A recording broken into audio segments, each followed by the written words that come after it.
for 4 hours, you get 300 kilometers on that car. It costs 2,500 naira to charge that car. If you have the same vehicle in internal combustion car, 10 to 12,000 naira to fuel. Per day, per day.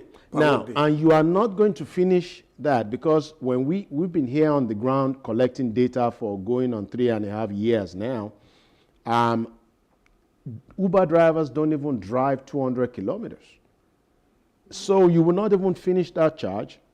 Not only that, if you have a car that has a 300 kilometer range and you are in Lagos, you are not going to charge but more than once a week, guaranteed. I don't charge more than once a week if I'm within town. So it's remarkable. It really relieves. You mean if you're doing inner city driving? Yeah, because don't forget that the entire, everywhere we go to in Lagos is about 22 by 24 kilometers. It fits in a box of 22 by 24. We don't drive a lot. We're just spending all our time in hold up. In Abuja, they drive a little bit more, but it's not a whole lot. So, yeah, people need to, but again, these concerns are valid, and our job is to actually make people understand, yes, your concern is valid, but now look at it this way. We have to educate the public, which is why we need the media. We have to partner with the media very tightly to educate the public and make them understand, because the truth is that the gas station is at home mostly, not where it's just, you have to just look at it a little bit different. You don't have to go and be queuing. No, you don't have to. And again, people talk about cost. Let me throw out some numbers to you. This is not a commercial. We just want to talk about EVs. So, an electric charger comes with, if by the time the EV is anywhere upwards of $25,000-ish, it will come with its own charger 100%. Even if it were lower than that, and I'm just throwing out a number, a charger that you would put at home, you can easily get for $300-400. And you charge your vehicle at home? Yes, the charger itself. And we have trained technicians that will install it for you. So some of the lower vehicles, the more affordable vehicles, may not come with a charger, but you can easily have a charger by us installed for you at home. It's not expensive. Not only that, what we have done as a company is we have actually provided a charging platform. We have already signed contracts. This is not a commercial. People can find out there are malls already in Lagos where we have banks of chargers. So that if you are a rideshare driver and you don't have a home where you can install a charger, you don't have steady power at home, well, you can park your car, charge it for 4 hours, and you can park it at 8 p.m. at night. By 12 midnight, your car is charged, and you are ready for your next day's work. 2,500 naira versus 20. Because if you are using a mid-size, it will be 20,000 a day. So, sport utility vehicle? Yeah, oh yeah, much more. So our story is not just about an EV. Our story is very much about jobs. Because don't forget that a lot of the rideshare drivers quit because they can't afford to pay 10,000 naira a day. They quit driving because, how do I know that? Part of our testing, we started ordering rideshare rides by ourselves. We just wanted to know. Apart from paying rideshare drivers to get data, we were actually entering rideshare in Lagos before we even started using our own cars for the drivers. Rideshare or ride-hailing? Ride-hailing, the same thing. Rideshare, ride-hailing. It's the difference between American English and... Okay, because rideshare, what we understand rideshare to be in this part of the world is that we live in the same neighborhood. And then we share. Yes. We go in the same direction. Yes, but we to don't us, actually want to be wasting this thing. To us, it's just the same thing. The same difference between boot and bonnet. Okay. Yeah. Yes. English. But English is just English. Yes. But on a more serious note, we find out that these drivers benefit. It is about jobs. It is about making a living. It is about a guy who is spending so much on a vehicle that the vehicle itself, he cannot afford it. Now, by the time you give him a piece of equipment that the cost of maintenance is 50 to 60% less. And I tell people, look, I cannot compete with a Tokunbo car. But where I beat the Tokunbo car is this. Before your Tokunbo car reaches your hand from the port, you are spending money. Because that car has already spent 200,000 miles somewhere. You're already spending money on it. To be honest with you, I was shocked about 2 weeks ago when I saw the advertisement gallery of one of the local EV assemblers. And I saw a sports utility vehicle, a typical sports utility vehicle that if you're looking at it, ostensibly, it speaks to the design, the look and feel of a Japanese or North American sports utility vehicle assembled in Lagos, and the cost is about half of an average Japanese sports utility vehicle that goes for, say, 50 million naira. Yes. And I was thinking, so can you cheap buy? You know, honestly, I was well, you'll be surprised. So one of the things, actually, one of the hardest parts we had to figure out was how do we get these cars affordable to even come and do this in Nigeria. That was very difficult. We had to use my contacts, my partner's contacts, because he does manufacture cars in the United States, to find the right vehicle at the right price. And when we were coming, we had specific vehicles we wanted to compete against. I'm not going to mention anybody's name. But you know, given the paranoia that is now pervading Europe, because I was reading an article in the Economics magazine about 2-3 months ago, and Europe is alarmed now that EVs from a particular country are literally sweeping out, and they come with the best of smart technologies. You know, Internet of Things technologies, like you may even forget your smartphone at home, and the vehicle will serve as your smartphone, will make you run your office businesses, will make you run things at home. Maybe you forgot to put off the cooker.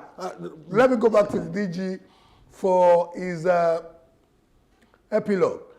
Mr. DG, we just have, as the person that personifies the standards for vehicular objects in Nigeria, the person that personifies the institution that also sets standard for how young Nigerians are trained to become specialists, auto maintenance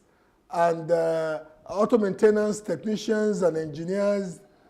How would you want to sign out from this show today? We know we're looking forward to many other opportunities for you when we have issues relating to automotive standards. But how would you want to sign out today, sir? I want to sign out by assuring Nigeria that Rome was not built in a day.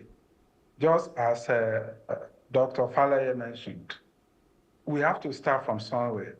And with what we have on ground, we can really even scale faster than some of these developed worlds when it comes to EV adoption. First thing, we have to first of all disabuse people's minds, because by providing the right information to people, because there is this knowledge gap. A lot of Nigerians, just as you said in the beginning, did not know or still don't know that you can actually charge an EV car at home, because it depends on the size of the battery. Some of the car you can use AC or alternative currents to charge, just like the way you charge your phone. The same way you can charge your vehicle at home. And if you want to use fast charger, some of the assembler of EV, some of them have charging, fast charging devices, which you can still use outside.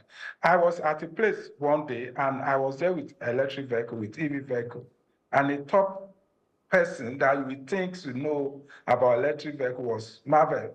I was asking, am I sure this is real electric vehicle? And I said, yes. I have to take him and explain everything before he could believe that truly we could put electric vehicle on Nigerian road. So this is first thing we need to address. Bridge the knowledge gap. Let Nigeria know this is possible.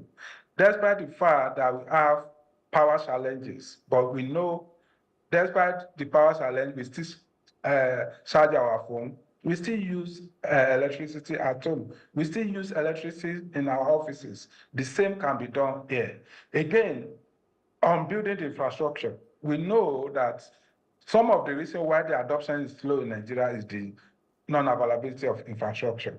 And we know once someone have to start it, and that's why we are happy with Saglev for starting it, and many others that have done a lot in pushing for adoption of EV. Because some people will say, oh, if I bring in infrastructure, we don't have the vehicle. And the people that want to buy the vehicle will say, well, there's no infrastructure. That means we have to start either by providing the vehicle, then investor will come and invest in infrastructure. Or we first of all start with infrastructure. But what we are doing is that we are building gradually, and that is a very good thing. Again, Thank you very much. He has mentioned something about cost. We know, I'm assuring Nigerians, the cost of ownership, the cost of owning an electric vehicle is far, far cheaper compared to cost of owning an ICE. Because we are only looking at cost of acquisition. We are not talking about cost of maintenance. We are not talking about cost of powering it. But when you bring the three together, acquisition cost, cost of maintaining it, and cost of powering it daily, you will realize that electric vehicle is far, far cheaper. Thank you very much, Mr. DG. Thank you so much. We look forward to engaging you some other times, especially when it comes to enlightening our motoring public. Thank you. Doc, I really want to use this opportunity, your signing off opportunity, to let you speak to the Nigerian diaspora. I've got friends who make sure, and as an ex-diasporian returnee like you, I've got friends who make sure that their parents sleep in, they make sure that their parents don't sleep in darkness every day. But mommy and daddy that should take them around. Many of them actually have cars parked in Nigeria, and many of them are not even aware that they are returnees like you, assembling electric vehicles in Nigeria. Because I know if many of them were to be aware that the assembly vehicle there are EV assembly plants in Nigeria, you know what? I don't want mommy to go and be queuing when there is a fuel shortage, or daddy to go and be queuing when there. So what do you want to, looking at your camera? So what I want to tell the diaspora is that Nigeria that you see today is a totally different country. Okay, when I left, there was virtually no middle class. There's actually a bigger middle class in Nigeria. Going back to mommy and daddy, believe me, you do not want mommy and daddy to drive a car that is going to give them problem, and the mechanic is going to, be their best friend. The solution is to give them actually an EV, because now you're solving that reliability problem, and you're also solving the power problem, and then you're also solving the sending driver to go and drive, to go and queue in the gas station. But more importantly, I want to put your mind, as Bola and I were saying before the program, there is an actual investment opportunity for diasporans, because we all have cousins who need help and they reach out to us. But there is now an opportunity to invest in the renewable. There are employment opportunities, but it goes back to that old saying of teach people how to fish rather than not giving them fish. For a meal, Yes. Teach a man how to fish, Yes. and you feed him for the rest Yes, of his exactly. life. Thank you very much, Doc. It's quite wonderful having you here. Maybe because I'm an automotive person with one art. This is where we'll be wrapping it up for today. I am Bola Oba.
My name is Yemi Shodimu, the son of an Egba chief from Abeokuta, Ogun State, and a mother that hailed from Isalofi in Lagos Island. My early days were spent in the serene but beautiful city of Abeokuta. I experienced a community of people that cared for each other and elders that looked out for each other's children. You could not misbehave outside and believe that could be done with impunity. Someone was there to reprimand you, which of course was a better option. 2, you're being reported to your parents. Of course, you knew the consequences of that. This automatically kept us in check. I had the privilege of growing up in the palace in Ake with my late grandmother, Olori Adejoke Gbadebo, who was a wife of late Oba Adeshina Gbadebo, Alake of Egbaland. This exposed me to the way our people celebrated our culture and tradition, even while mingling with people from other religions, such as Christians and Muslims, without any acrimony or rancor. The dignity of labor was also inculcated in us quite early in life. Apart from the normal house chores which I mandatorily observed, I hawked old newspapers after school so as to learn the importance of contributing something to the home economy. Abeokuta provided the right ambience for the arts to grow and prosper while creating the desired recreation for the people in a friendly environment. The cinema affair, that is free cinema screening of cowboy and Indian films, was a favorite pastime. There was also the ancient Centenary Hall that was home to most of the Nigeria's traveling theaters. My grandmother was a lover of live theater, so I had the privilege of seeing the Ogun Days, Ogunmola, Duro Ladipo, Baba Salah, Baba Miro, and a host of others live on stage. This later in life influenced my career path. The social celebrations, including family celebrations, could run late into the evening or night withoot any apprehension about safety. This also afforded me my early exposure to popular music. I haven't seen Ebenezer Obey, Yusuf Olatunji, and Ayinla Omowura perform live. I got so sucked in. Much later in life, all I wanted to do after my National Youth Service was to become a backup singer in Ebenezer Obey's band. In all, life was good then. There was a quest to achieve things in life. Parents pushed us to work hard, but there was also contentment that discouraged greed and avarice. I believe we can get back on track if we collectively decide to bestow on the generations coming after us a sane, dignified, conducive society. Let us talk about a brighter future and not the good old days. I therefore join Shemori in this collective and bold attempt at changing the narrative and doing it right for a better future.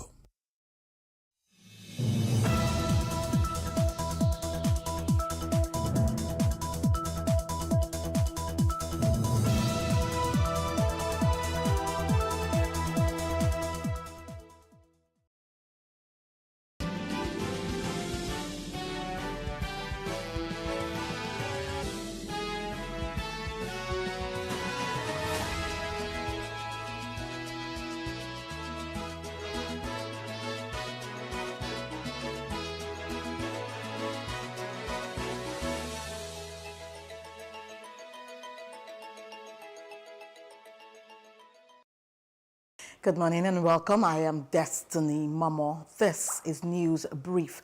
A visually impaired widow and over 600 students of the ESM University, Benin Republic, and their parents have appealed to President Bola Tinubu to reverse the ban on the institution's certificate in Nigeria. The distraught students who are on the scholarship of a faith-based organization, Omega Power Ministries, and their parents cried to the General Overseer and their benefactor, Apostle Chibuzo Chinyere, in Port Harcourt, Rivers State capital, on Friday had lamented that the ban has brought agonies to them. The students and parents, while fighting back tears, said they were shocked when they received news about the federal government's decision on the ESM University, Benin Republic. Speaking to newsmen, one of the parents of the distraught students and visually impaired widow, Mrs. Josephine Hyacinth, said it was a huge relief when her son benefited from the scholarship to study at the Benin Republic University, decrying the hardship she was experiencing since her husband's demise. And meanwhile, the Ogun State chapter of the People's Democratic Party, PDP, on Saturday held peaceful ward congresses across the state. And the ward congresses, which was held across all the 236 wards within the 20 local governments of the state, had in attendance officials of Independent National Electoral Commission. A correspondent during an on-spot assessment to Ward 12 and 11 in Abeokuta North reports that PDP faithfuls in their large numbers came out to elect their executives at the level. The PDP Ward Congress held at Obadore Square, Ward 6 in Ikene local government area had Pastor Shegun Ashiru as the chairman. Honorable Engineer Solomon B. Marin said PDP as a People's Party conducted the exercise as a family affair. Family affair, and you can see there is no trouble anywhere. Everybody who wanted to contest was given the right to contest, and they scored the votes that the people wanted to give them. So they had their supporters queued behind them, and I think it is one of the most freest elections I have ever witnessed in the history of the PDP congresses. I've conducted several congresses in many states before, but this is one of the most freest that I've ever seen. You can see that both winners and losers are jollying together, clapping hands and, hugging each other. This is the kind of thing that we always look forward to as a party, where unity is our watchword. And Nigerians cannot continue to endure what is happening at the moment. So we must come together and join forces and join hands and join all our strength together as the party of the Nigerian people, the only people's party in Nigeria. And so if we don't get things right, Nigeria will continue to get it wrong. And so this is the time that we want to call all stakeholders, let them come together, let them forget their differences, bury them, so that we can capture the country, capture the state, capture the local governments, and capture everywhere, so we can free Nigerians. World Congress is about the most difficult to conduct. 236 words, and this is very difficult, but we thank God that it has gone peacefully. No single report of violence, no single report of disorderliness of any form anywhere in the state have reached me so far. So it shows that PDP is ready to take up the mantle of leadership in Ogun State, and we are happy for this. And I will say kudos to the members of People's Democratic Party in Ogun State for showing this selfless service. And meanwhile, the Minister of the Federal Capital Territory, Nyesom Wike, has vowed to cause political crisis in the state of any governor who tries to interfere in the affairs of the People's Democratic Party in Rivers State. The minister, who singled out Bauchi Governor Bala Mohammed, promised sleepless nights to governors who leave their states to challenge him in Rivers State. Wike's verbal onslaught comes days after the PDP governors met in Taraba State and weighed in on the crisis rocking the party in Rivers State, in which the minister and the state governor are principal players. The PDP Governors Forum had in a communique read by its chairman, Governor Bala Mohammed, on August 23, reiterated their support for Governor Siminalayi Fubara. Governor Fubara was absent at the Saturday's Congress conducted at the party's secretariat in Aba Road, Port Harcourt. Meanwhile, the chairman of the state's local government advisory committee and former speaker of Taraba State, Honorable Abel Peter Dia, says teachers, health workers, and traditional rulers' salaries will be recommended on first-line charge to Governor Agbu Kefas. He said these during a stakeholders meeting in Jalingo. Our correspondent Jude Nuhu Gundali filed in this report.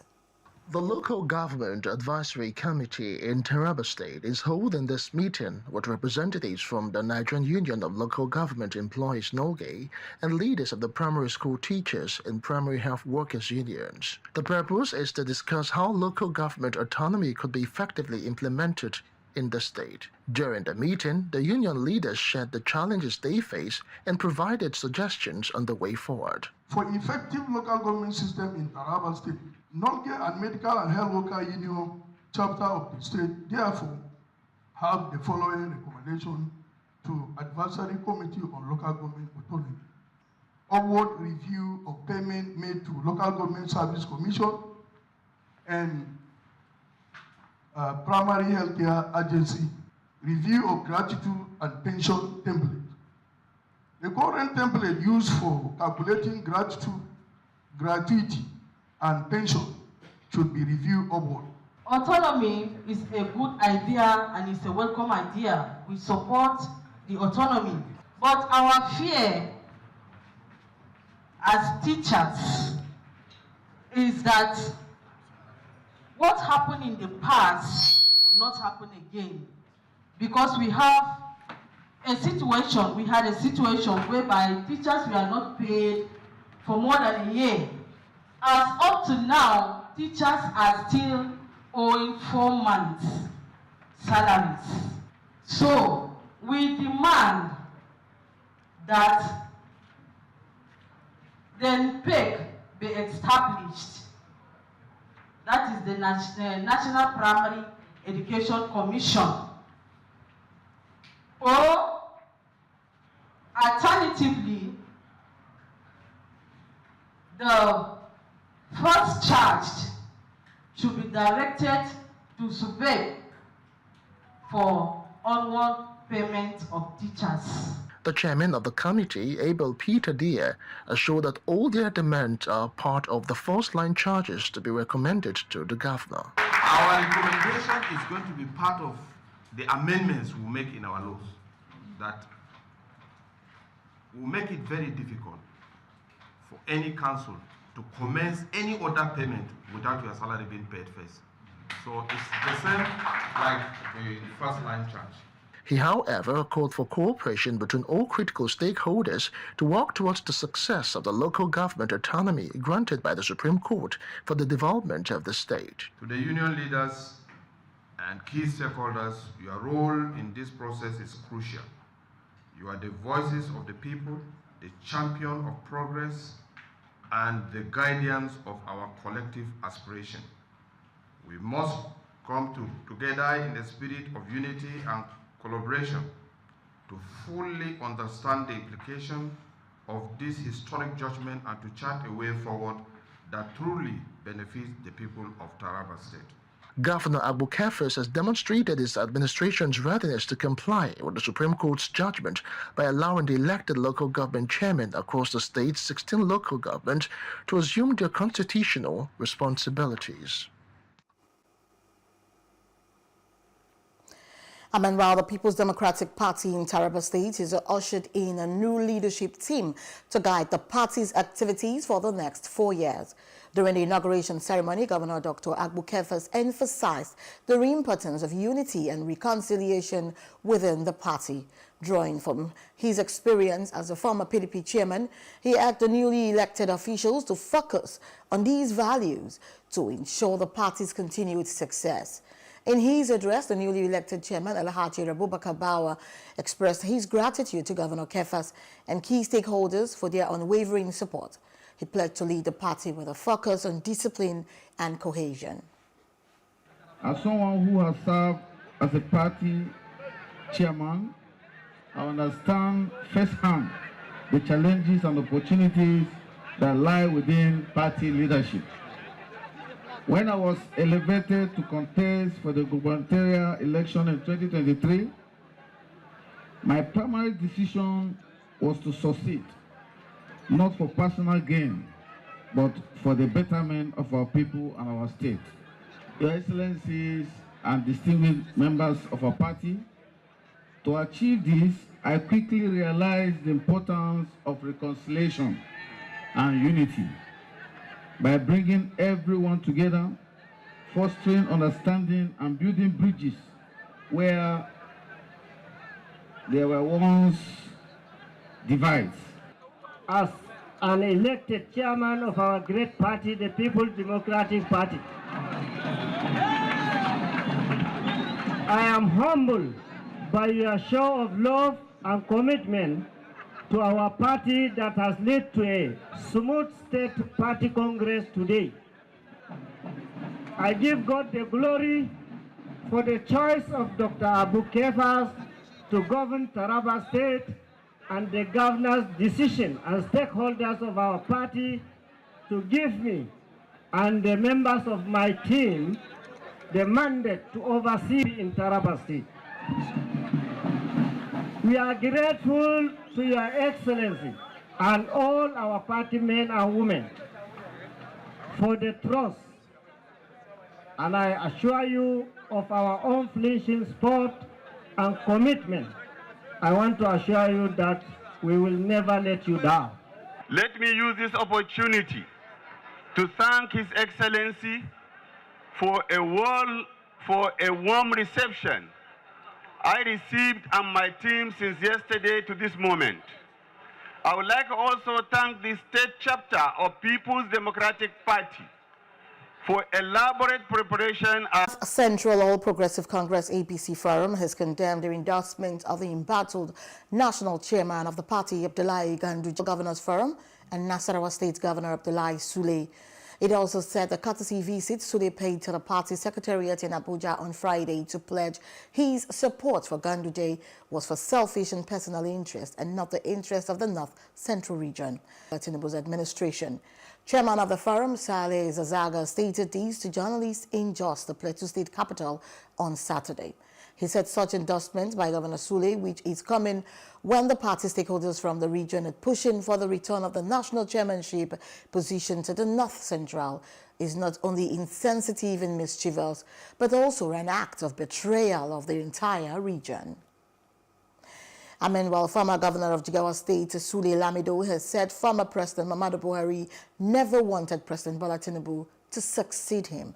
Lamido also said Buhari never trusted his former Vice President Yemi Osinbajo to succeed him also, adding that the former president wanted ex-Senate President Ahmad Lawan. Lamido further noted that Tinubu owned his emergence as president to nobody because he was a very daring and self-made man. Speaking with reporters, Lamido said prior to the convention, Tinubu was in Abeokuta, Ogun State, where he boasted that it was his turn to rule Nigeria. And Buhari, very naive, was watching. According to him, Buhari never liked Tinubu as there was somebody else he wanted. And also the Kaduna State Governor Uba Sani urged NYSC core members to serve as ambassadors of peace for national unity and progress. He urged them to uphold the 51-year NYSC aim of fostering national unity and integration during the 2024 Batch B Stream 2 orientation course in Kaduna State. Sani assured his administration's commitment to providing adequate security and welfare for the core members deployed to the state. I urge you to embark on the 3 weeks orientation course with a focus on becoming ambassadors of peace, national unity, and progress. This 1 year of national service is a crucial phase where you are expected to contribute selflessly to the development of our country. I encourage you to take all the orientation course activities seriously. May I, at this juncture, reassure this gathering that my administration will continue to support the NYSC scheme towards achieving its core mandate in Kaduna State.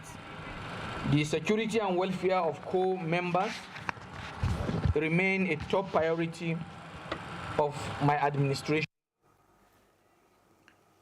NYSC State Coordinator Hassan Taura reported 1,979 registered corps members, with 562 in Kaduna State and 417 in the FCT.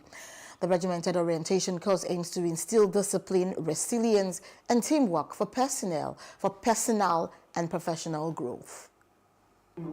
That these promising young men and women have so far demonstrated their readiness to embark on this unique phase of their lives.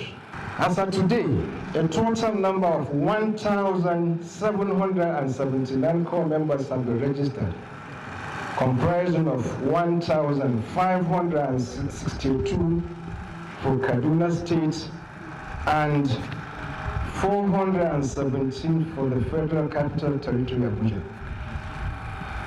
My dear corps members, the regimented nature of the orientation course is intended to instill in you a high discipline, resilience, and teamwork, which are the essential for both your personal and professional growth. I urge you to embrace the core values of the NYSC, that is discipline, integrity, selflessness, and patriotism. And as Nigeria's economy dwindles, citizens are grappling with the resulting hardship and looking to government to alleviate their sufferings. That's on Street Views. Take a listen.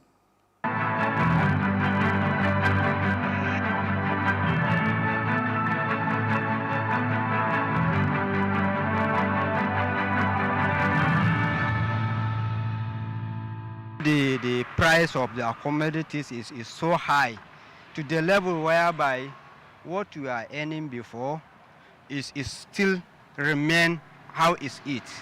Then the price of our commodities in the market is multiple times 3, 4, like all like before.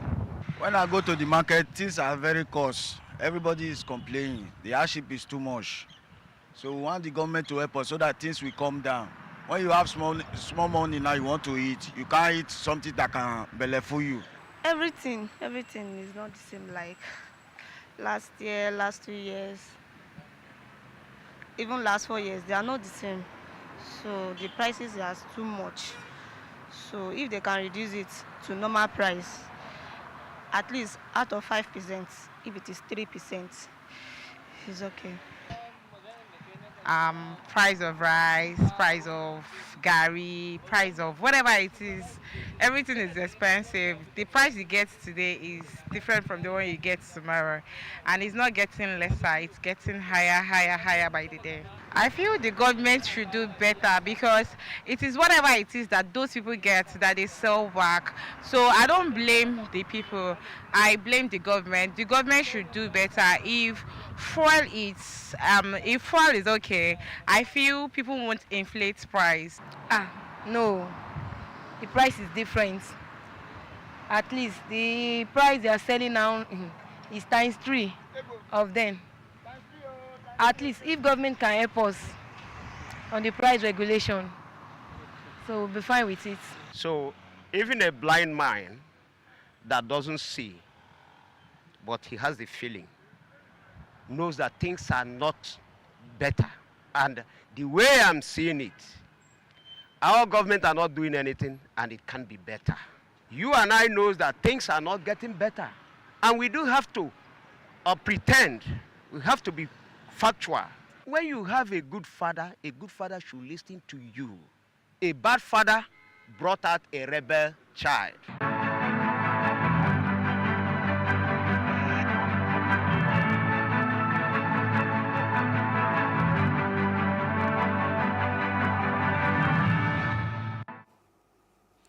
And And now from news outside Africa, China and Philippines accused each other on Saturday of deliberately ramming their Coast Guard ships near a flashpoint shoal in South China Sea, the latest in a spate of similar incidents in recent weeks. China claims almost all of the economically vital waterway despite competing claims from other countries and an international court ruling that its assertion has no legal basis. A Chinese Coast Guard spokesperson said Saturday's incident took place off the disputed Sabina Shoal, which has emerged as a new hotspot in the long-running maritime confrontations between Manila and Beijing. And now in business news, Nigeria's National Petroleum Company Limited, NNPCL, is seeking reputable operations and maintenance companies for the Warri Refining and Petrochemical Company and the Kaduna Refining and Petrochemical Company. The O&M tender will be a single tender involving expression of interest, technical and commercial aspects. The scope of work includes long-term and short-term production planning, operations execution, monitoring, reporting optimization, and maintenance planning. Regulatory requirements include audited accounts, latest credit ratings, and a minimum annual turnover of $2 billion. The tender will be open online on October 10, 2024, with bidders and external observers invited to attend the region. The Deputy Head of Program, WFP Abuja, Manuela Rainfield, while speaking at the launch of ECOWAS Stabilization Project Phase 2 in Katsina on Friday, said the WFP supported the fund with $600,000. Rainfield noted that the fund was to support therapeutic supplementary feeding, such as soya corn blend for the women, adding that WFP would support the vulnerable by providing unconditional food assistance with about 5,000 metric tons of wheat from Ukraine for Katsina, Sokoto, and Zamfara states. She remarked that the $1 million was directly going to the beneficiaries, as they would be provided with wheat grains for the next 3 months. According to Rainfield, a similar program will be extended to other local government areas towards the end of the year. On his part, Permanent Representative of Nigeria to ECOWAS and Chairperson of the ECOWAS Permanent Representative Committee, Musa Nuhu, said ECOWAS established a stabilization fund to assist victims of terrorism, which was expanded to include those affected by banditry. And lastly, in sports news, Napoli's Victor Osimhen has found himself sidelined as the Serie A club has handed his iconic number 9 jersey to their new signing, Romelu Lukaku. And this development follows a summer of intense transfer speculation and a reported fallout with the club's hierarchy. The Nigerian striker will play the pivotal role in securing Napoli's first Scudetto in 4 decades, was at the center of a tug-of-war between several top clubs. However, despite last-minute bids from Saudi giant Al Hilal and English side Chelsea, Osimhen remains the pet no pay, a situation that has left many fans and pundits puzzled. New Napoli manager Antonio Conte, who has a history with Lukaku from their successful stint at Inter Milan, appears to have no place for Osimhen in his plans. Conte's preference for the Belgian striker is seen as a key reason behind the decision to strip Osimhen of his number 9 shirt.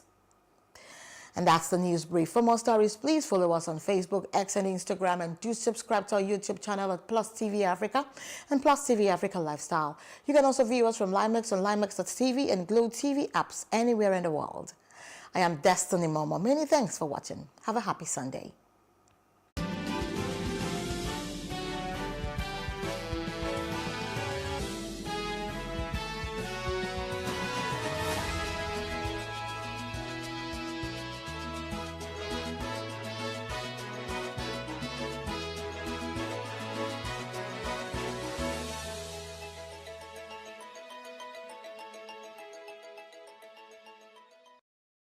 Welcome to Bayes University, Abuja, Nigeria, with a legacy of excellence and a vision for nurturing future leaders.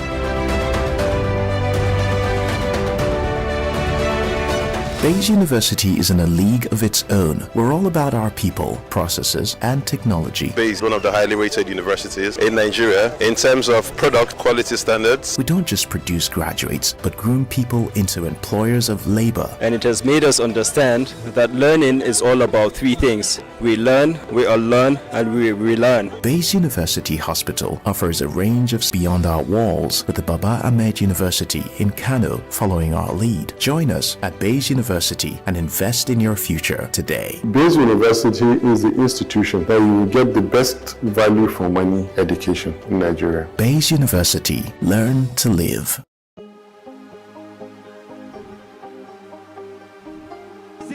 I will take you through this amazing lesson today.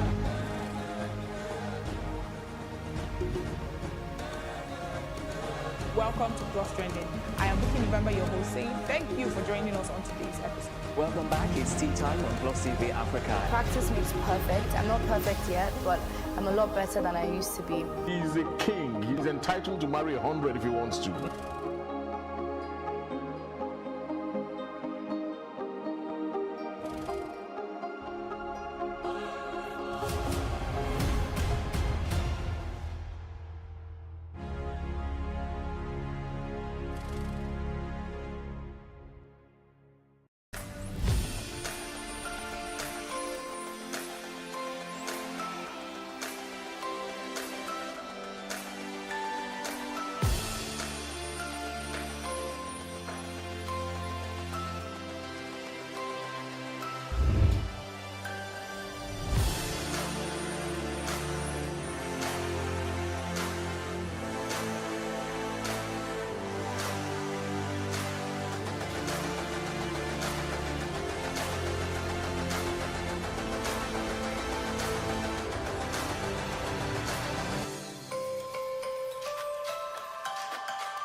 fellow Nigerians, it's that time again of True Nigerians, Heroes of Our Time, a program that is all about Nigeria and Nigerians. Today I have a special guest on the program. This is very unique to me because this particular guest is a major distraction to me, but I will explain that later. My guest is really, really loaded, both internationally, nationally, anyhow you want to look at it. She has achieved so much, which is why we're having her on True Nigerians, Heroes of Our Time. Okay, talk is cheap. My guest on the program is a motivational speaker, many books, many books. You need to see those books. She's a style icon. She's a host, a model, fashion designer, ambassador. She's also known as Empress of Miami. Yeah, that's in the United States, man. And she's also called High Maintenance. But the one that I love most is that because she brings a lot of joy to a lot of people, she's called Sunshine. Sunshine, you're my sunshine, baby. You're my sunshine, baby. Bam. End of song. If you are ready for the first time on True Nigerians, Heroes of Our Time, let's meet Ife Ike. Our first and traditional question, Ife. How would you define the true Nigerian? A true Nigerian, I think, is someone that cares about Nigeria and her people, someone that cares about the growth of Nigeria and actually takes action steps, to contributing to the betterment of Nigeria. Like you have to contribute to the growth of Nigeria to actually be a true Nigerian. It's not just being a citizen. I agree with you totally. Yeah. So you see, it's not about you just sitting there and always complaining about how bad things are in Nigeria, but contributing. Exactly. As a true Nigerian. You don't like it? Work towards changing it. Yes. Yeah. Yeah, that's true. If you don't like Nigeria, work towards changing it instead of complaining. Exactly. I like that. Yeah. I like that. That's good. Thank you. Okay, Ife, you are an author. You've written a lot of books. Let me start from books.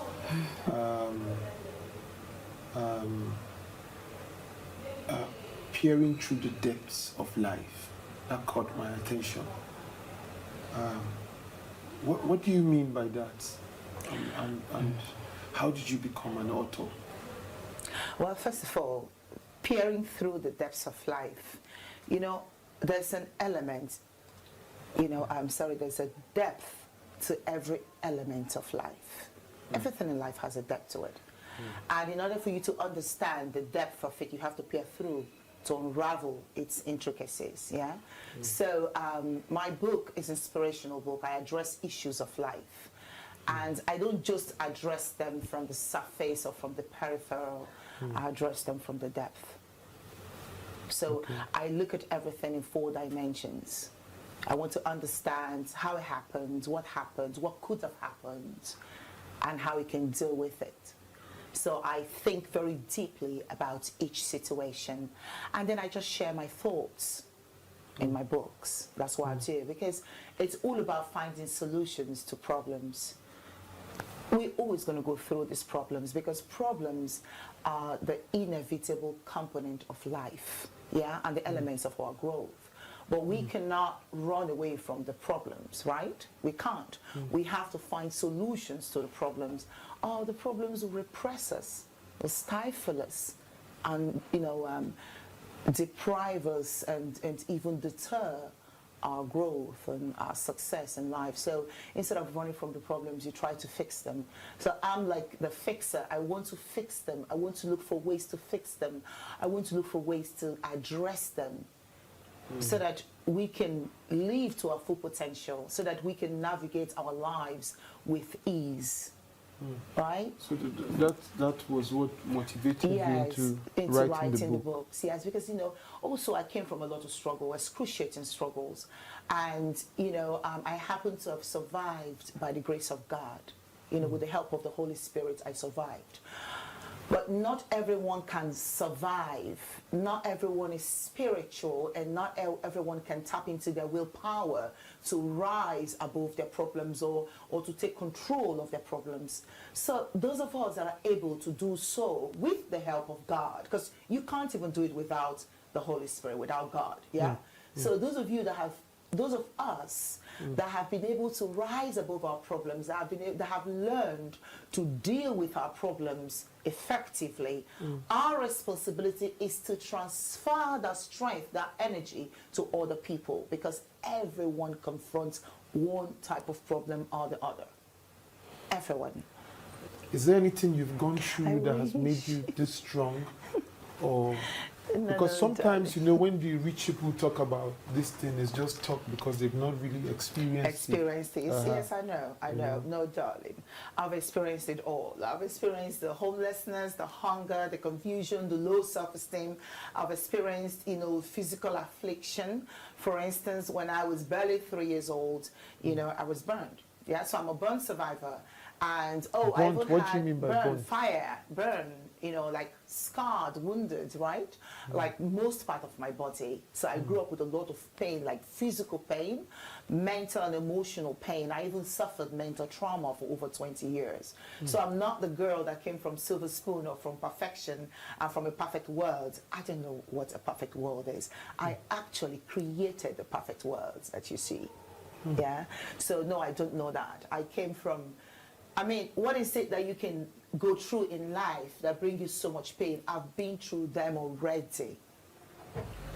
I've never known a perfect life. I've never known, you know, a perfect world, like complete peace. Never had to. No. It started from barely the age of 3. So I've had to struggle to find my own place in this world. I've had to struggle to develop my self-esteem. I've had to struggle to be heard, to have an opinion that people can listen to.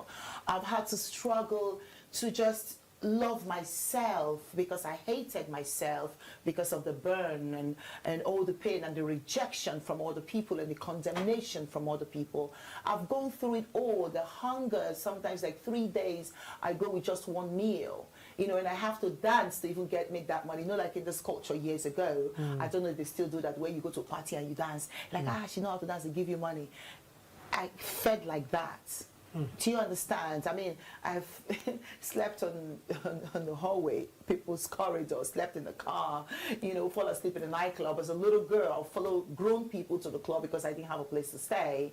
And while they're dancing, I'm sleeping because I needed to sleep. So, no, I've been through it all. So I understand low self-esteem. I understand homelessness. I understand hunger. I understand rejection. I understand condemnation. I understand, you know, like viciousness. I understand hate, extreme discrimination, because I've been through them all. So when I address issues of life, I'm not coming from a place of imagination. You know, there's a difference between a master and a teacher. A teacher studied. They learned from other people. They read from books. They imagined. A master came from an experience. So I am not a teacher. I'm a master of what I do because it comes from my depth. Do you understand? It's from my essence. It's not from my mind where I have to read and memorize and imagine and think about. No. It stems from my essence, who I am. Everything that I am is from imperfection. I created perfection from imperfection. So my books, that's what they project. You understand? You can create a perfect world from an imperfect world because you're never going to find a perfect world. We all go through something. It may not be like mine. Your struggles may not be like mine, but that doesn't negate the fact that they are struggles. Do you understand that you're actually going through them? I always say what trivializes or magnifies a problem is your state of mind, your limitation. Yes? even your physical condition, your financial condition. They can determine how you perceive the problem or how it can affect you. Are you saying it shouldn't be like that? No, no, no, no. What I'm saying is this, that everyone goes through a problem and everybody's problem is big. You cannot say this is bigger or this is smaller. It depends on the state of mind, your condition. Was there times when you feel like suicidal or like giving up? Oh, and all darling, that? I attempted suicide at age 8. I was 8 years old when I tried to kill myself because I couldn't take the pain anymore. I couldn't wake up and have to go through the pain. You know, Nigeria has 2 weather seasons, raining and dry season. So every rainy season, I'm a little okay because the weather is cool, yeah? Dry seasons, I suffer because my skin, the scar will itch so much and I will scratch until I bleed. And that means I always had a fresh wound every dry season. You're going through that, you're a little girl. And then there was another problem. I had a bedwet problem. I used to wet the bed. I was born with a weak bladder. But of course, this is not what Nigerian parents or families understand. They think that when a child wets the bed, it's because she's stubborn, she's wicked. No, no, no, no, darling. It could be a medical problem. But you would never know unless you go to the hospital and try to understand what's wrong with your child. I didn't know that. It took marriage. It took marriage to identify that problem. It was my ex-husband's mother that took me to the hospital and they tightened my bladder. And then it stopped. I wet the bed till I was 17 years old. So I went through all kinds of abuse because the children in my vicinity, in our community, oh, you know, bomb body, pissy for bed because I had the body burn and then I'm wetting the bed. My goodness. Oh, and then, oh, mommy water. Oh, she's mommy water picking. Bomb body, pissy for bed. So this is what, so I literally, it's like the abuse, is the physical pain, is the mental pain. So it means that some of those emotional pain. Some of those difficulties came from our kind of tradition. Our tradition, the aspects of our tradition that are very destructive. Very destructive. I'm telling you. There are a lot of things in our tradition that I think we should take off. It forces you into suicide. People say, oh, how can someone want to commit suicide? If you haven't been there, you would never know the degree of that problem. You will never understand the state of that person's mind because you're not going through that problem.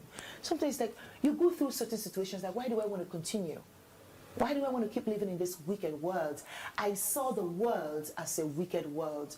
In fact, when I left Nigeria, I was scared of even Nigerian people. I didn't want to be around them because I thought they were very wicked people. Where you will see a girl that is beautiful just because she's not the girl next door. In America, we call a regular girl the girl next door. Because she's not the girl next door. She's not the normal looking girl that you're used to. Then you believe or you assume that she's the reincarnation of the water goddess, Mami Water. And then you ask yourself, a nation that is so religious, that believes so much in God, how can you credit something beautiful or something perfect to the devil? Why couldn't you say, wow, look at God's creation. Look at God's masterpiece. Look at God's artwork. Why couldn't you say this is God's greatness? Why do you say Mami Water or Banje? Why do you have to always credit evil spirit for something peculiar or something nice or even something eccentric? Why? God is a mysterious God. He creates you according to your purpose. The way I look, I believe, was because of my purpose in life. Do you understand? I got to understand that.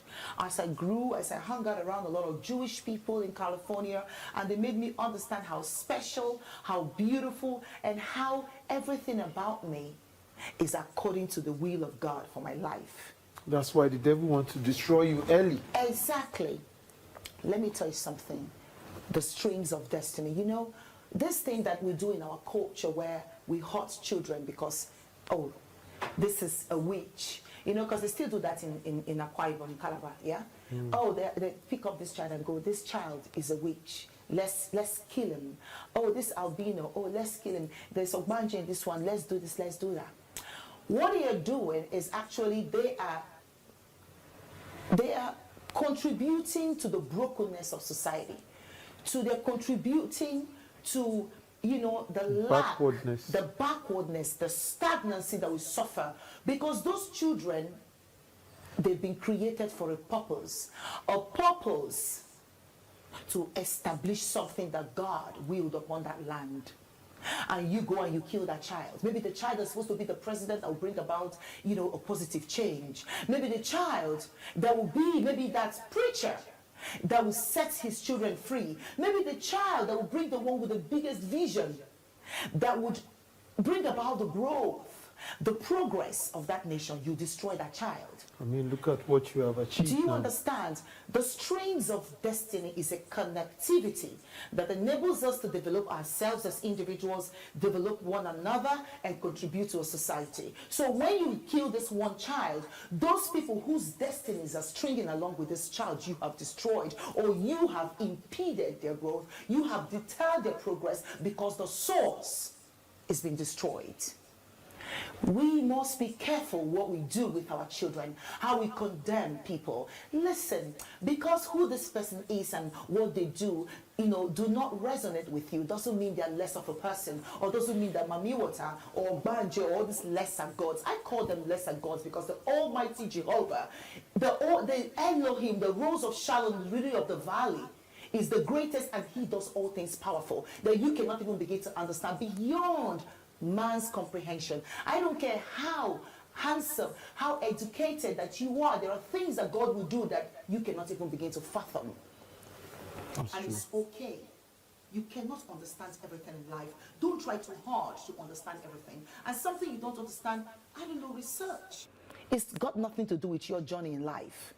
God will only reveal to you something that is an element of your journey. So we have to address these issues. All of those aspects of our tradition that are destroying our children, they must be abolished. I totally agree with you. You know, there was a time when if you have twins in Nigeria, they will kill and them because it took Mary Slessor.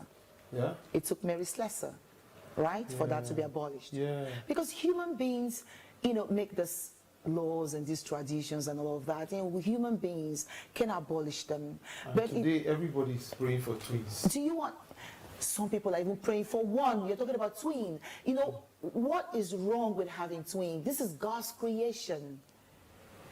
This is God's creation. Why do you condemn what God created? Why do you condemn? God has a reason. And then there's also the ones that they shave a woman's hair or wash the corpse and have the woman drink. If your husband dies, they accuse you of, So they wash. How can you wash the corpse and have a woman drink from? Oh gosh, what kind of tradition is that? We need to abolish such evil and destructive traditions. Everyone has the right to life, liberty, and the pursuit of happiness. And everyone has the right to live to their full potential. God has a will for us, for each and every one of our lives. And we have to live. We have to fulfill that purpose. No one should be deprived. Why are you attracted to community service? It's like you have a passion for community service. Well, darling, like I say... Is it because of your past or it's just... Oh, no. Like I say, you know, I'm a patriotic citizen. True Nigerian. Yes, a true Nigerian. And like I say, if you don't like it, do something to change it. And you can't give what you don't have. I have to repeat that.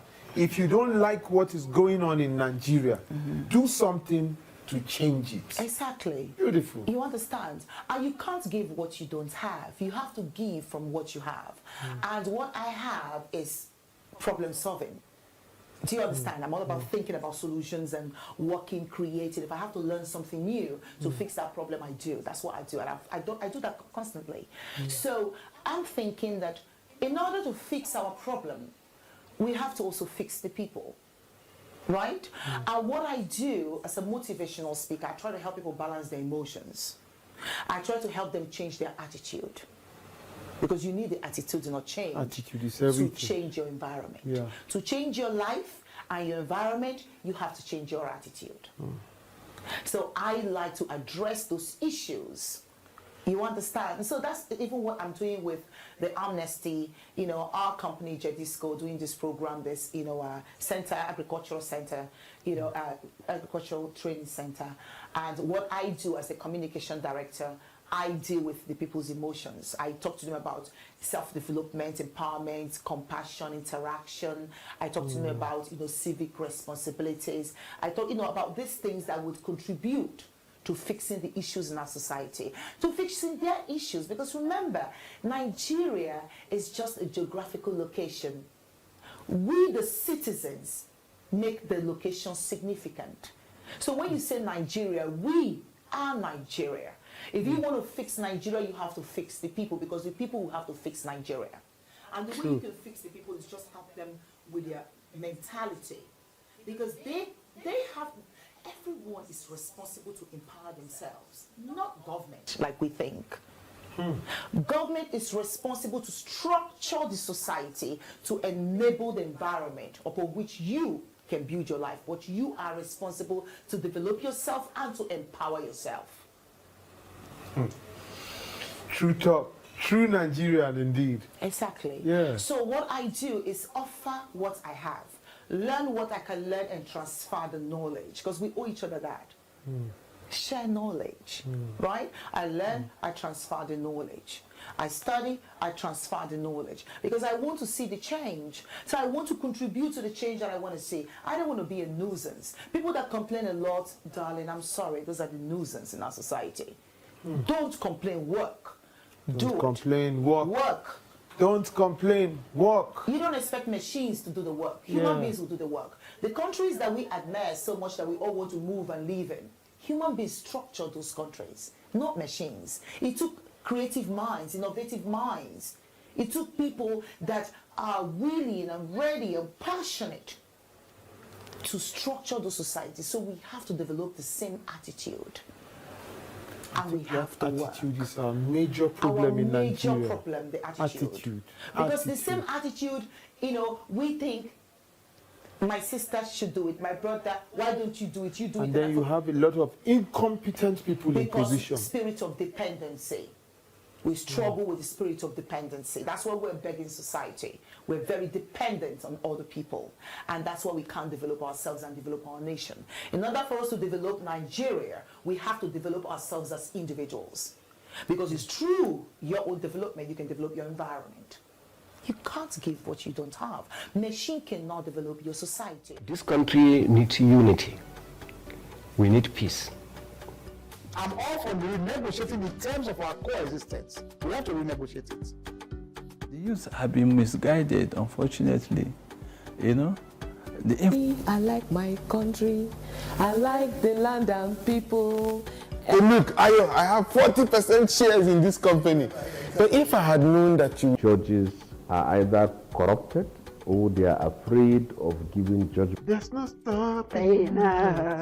No stopping. But government requires more revenue to make sure that these initiatives... Give us a better Nigeria! Give us a better...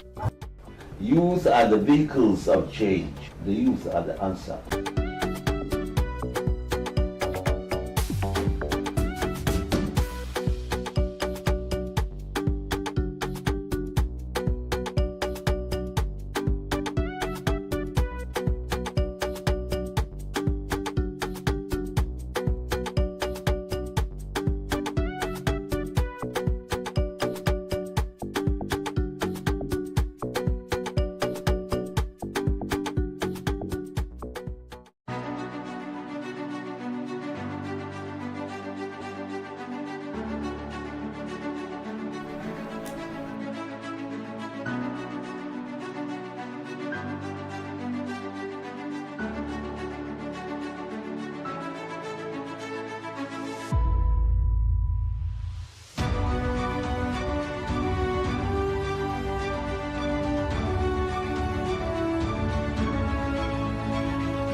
ẹgbẹ́ ilé tí mo ṣe mechanic wà ń bẹ̀ bọ́ ṣe máa ń tú bọ́ ṣe máa ń ṣe mo ohun mi mo ṣe decide pé ok nǹkan tí man ń ṣe yìí màá try láti máa ṣe mo explain for ọ̀gá mi pé this is what I want to do pé ẹ jọ̀ọ́ ẹ máa fún mi láyè pé tó bá ti di ìrọ̀lẹ́ máa lọ sí school Federal College fún theory for theoretical aspect so màá lè máa ṣe practical níta ọ̀gá mi dẹ̀ allow mi so tí n bá ti kó níbi iṣẹ́ ní nǹkan bíi 4 so màá lọ sí school so àǹfààní yẹn mo rí pé ó really help mi gan pé àti bí mo ṣe máa approach customer nsìn ó máa yàtọ̀ sí bá ṣe wà bí mo ṣe wà lọ́dọ̀ ọ̀gá mi báwọn ọ̀gá mi ṣe approach customer bí mo ṣe máa approach wọn sìn there is a difference and the way bí mo ṣe máa handle iṣẹ́ ìyàtọ̀ wà ń bẹ̀ náà fún àwọn tó máa sọ pé tíyẹn bá ti kàwé pé kò lè dèèyàn tíyẹn bá ti kàwé yẹn kì í ṣe excuse pé èèyàn ò lè make ẹ̀ ẹni tí ó kàwé yẹn ó kù sí ohun gangan fúnra ẹ̀ lọ́wọ́ láti make up mind ẹ̀ tíyẹn bá ti kàwé sí ìyẹn pé kò lè jẹ́ èèyàn kò lè ṣe nǹkan no it's not like. It's a work of an idea. It's an idea work. It's a work that you can be boast of. Maybe when you fix a car and it's work fine, you are good to go. I see it as a very fantastic job. In the nearest future, I want to be a very great man and how to mingle with people. I like music, I want to be a musician, but at least I need something like handwork to help me. And at the same time, I want to have my own mechanical company that I will be in charge, and that's all. My very advice for those that are not in school, go and sit down and think of the kind of vocational work that you can learn that will be that you will get. You have to sit down, think of what handwork, go for something creative that you know you make it in life. Instead of roaming around with friends or wasting your time.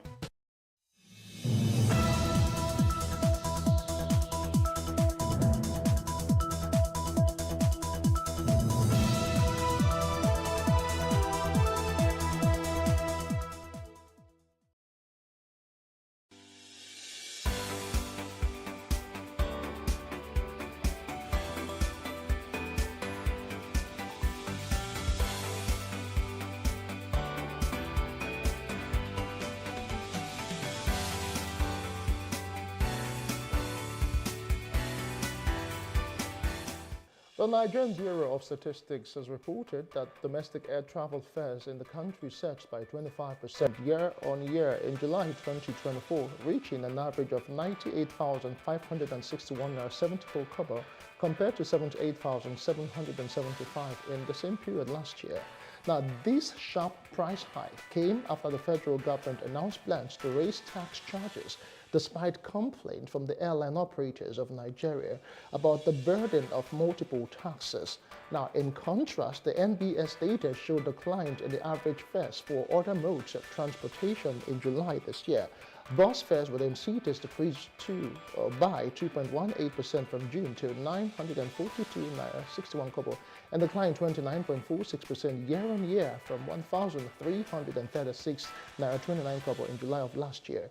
Similarly, motorcycle and waterway transportation prices also fell during this period, even as domestic air travel became significantly more expensive for Nigerian consumers.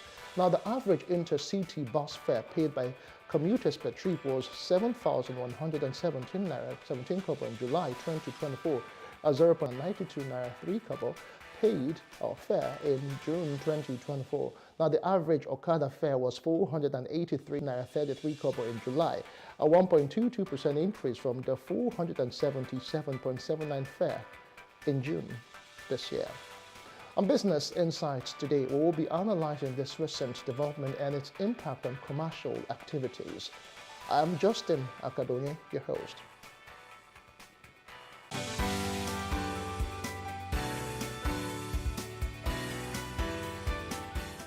All right, before we get into the discussion proper, let's take this report now. The Food and Agriculture Organization of the United Nations has held a focus on further production for government extension workers and FAO partners in the state of Borno, Adamawa, Yobe, and Taraba. The workshop is aimed to improve the skills of participants in alternative further production methods to tackle the ongoing issue of livestock feed shortages in the area. Climate change has reduced rainfall, leading to diminished forage on ranch lands. This unavailable fodder creates challenges for herders and farmers alike as they work to provide for their families and communities. One solution is to train both groups to access resources more efficiently, reducing the need to compete. Sorghum, all right? So now, if, for example, if it's acid test. The Food and Agricultural Organization, FAO, is also promoting alternative feedstock production methods, which can decrease the demand for grazing land and further alleviate this issue. The second phase of the Training of Trainers workshop aims to equip 22 participants needed to produce alternative stock. This hands-on training was designed to be faced by farmers in the Northeast region. The feeds that we are training them to either formulate or produce is an alternative to natural grasses that is supposed to have, because the animals are herbivorous, they are all herbivorous, they are plant eaters. On the second day, the participants were taken on a field experience to learn practical techniques for making fodder and feed. The training also aims to benefit 40 individuals, including women, who will subsequently impart these skills to 825 farmers and herders. It is high time the herders themselves produce their own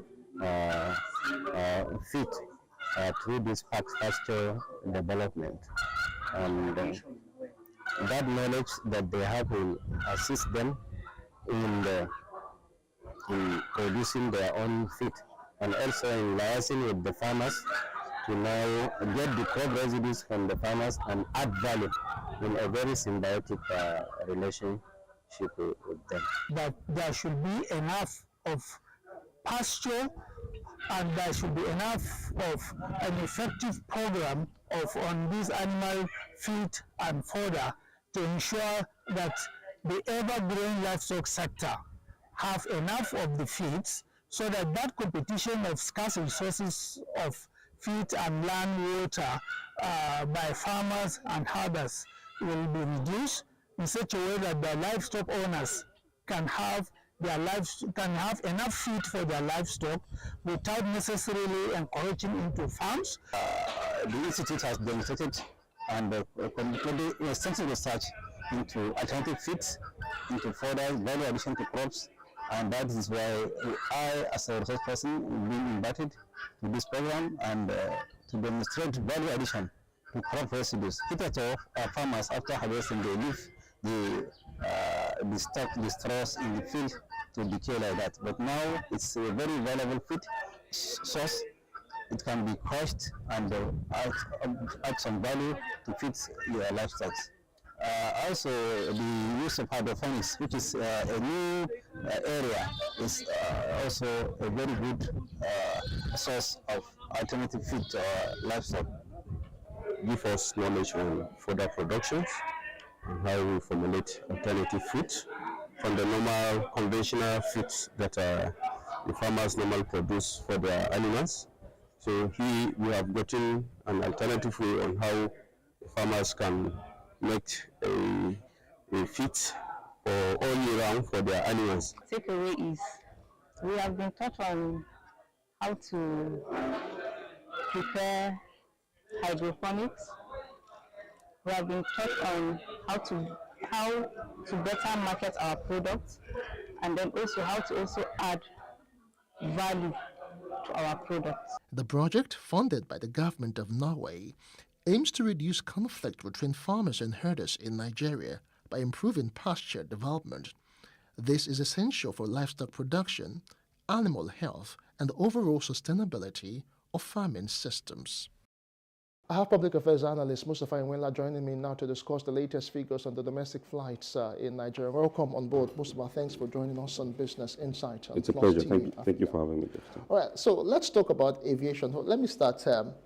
What was your last fare, and what was the last time you traveled by air, and then what was the cost like, as in overtime?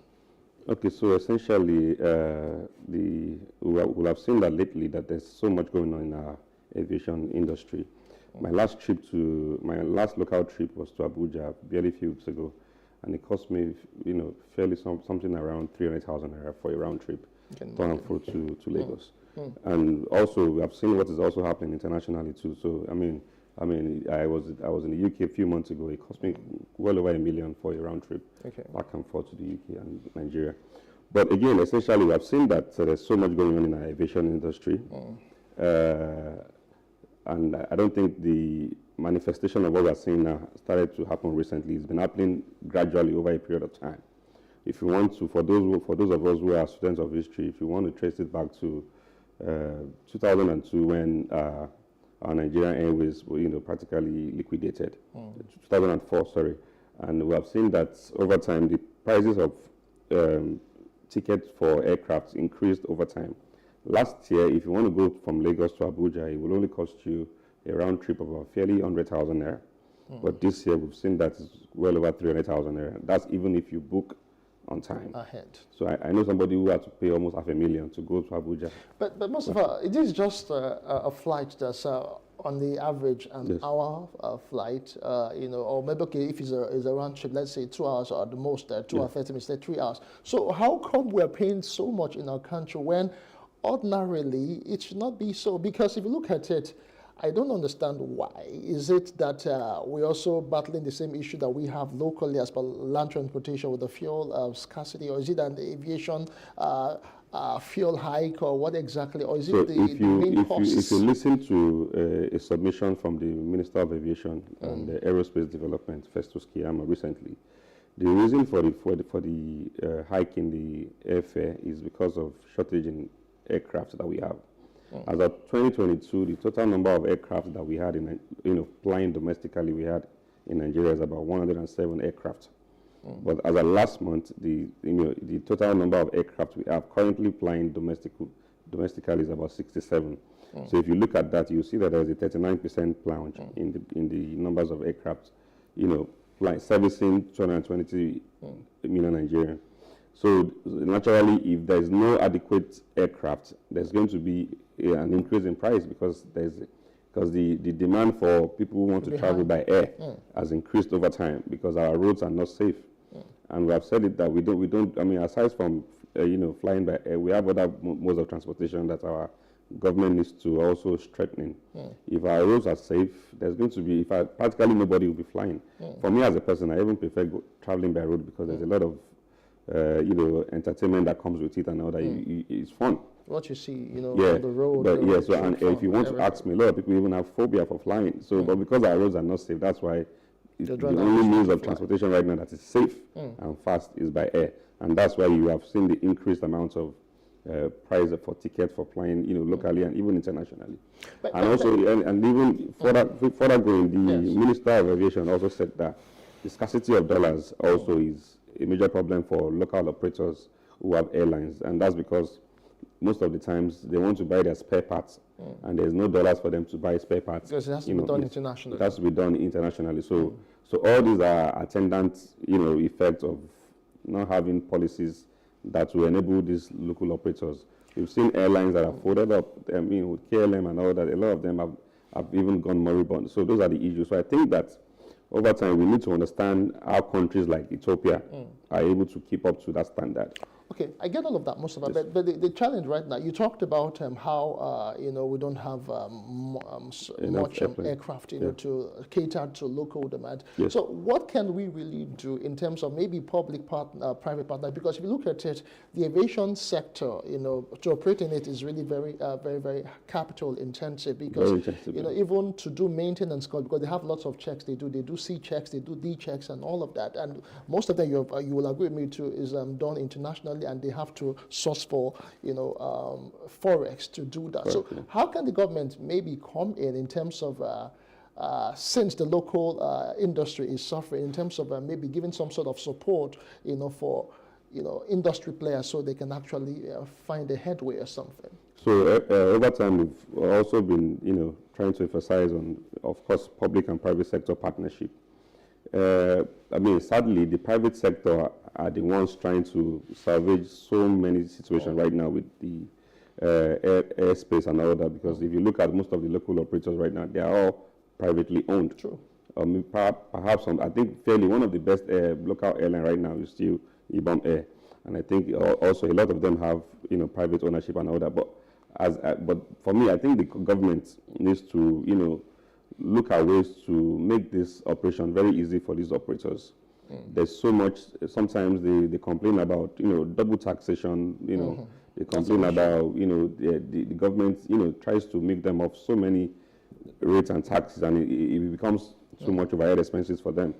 And also policies. I mean, the government should come up with policies to, give this, local operators some kind of a level playing ground where it would drastically affect, it would practically bring down the price of air, flying by air. Okay.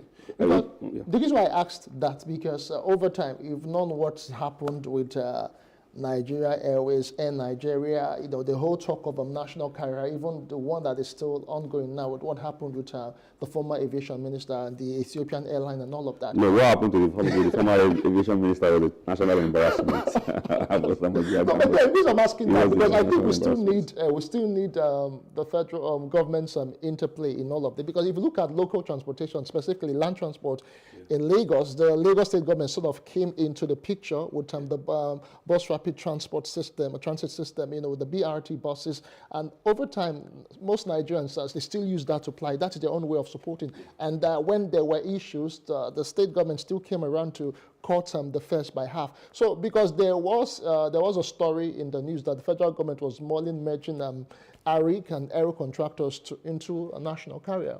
How far would that go?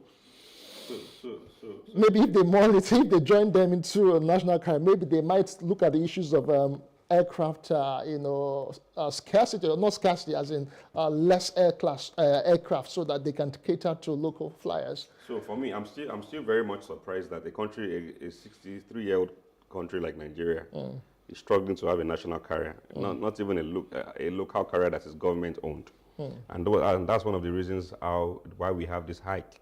We've said it that the local operators are going through hell running those airlines. Some of them are even struggling. Some have less than 2 aircraft. Some have only 1. Some have 3. So they are struggling.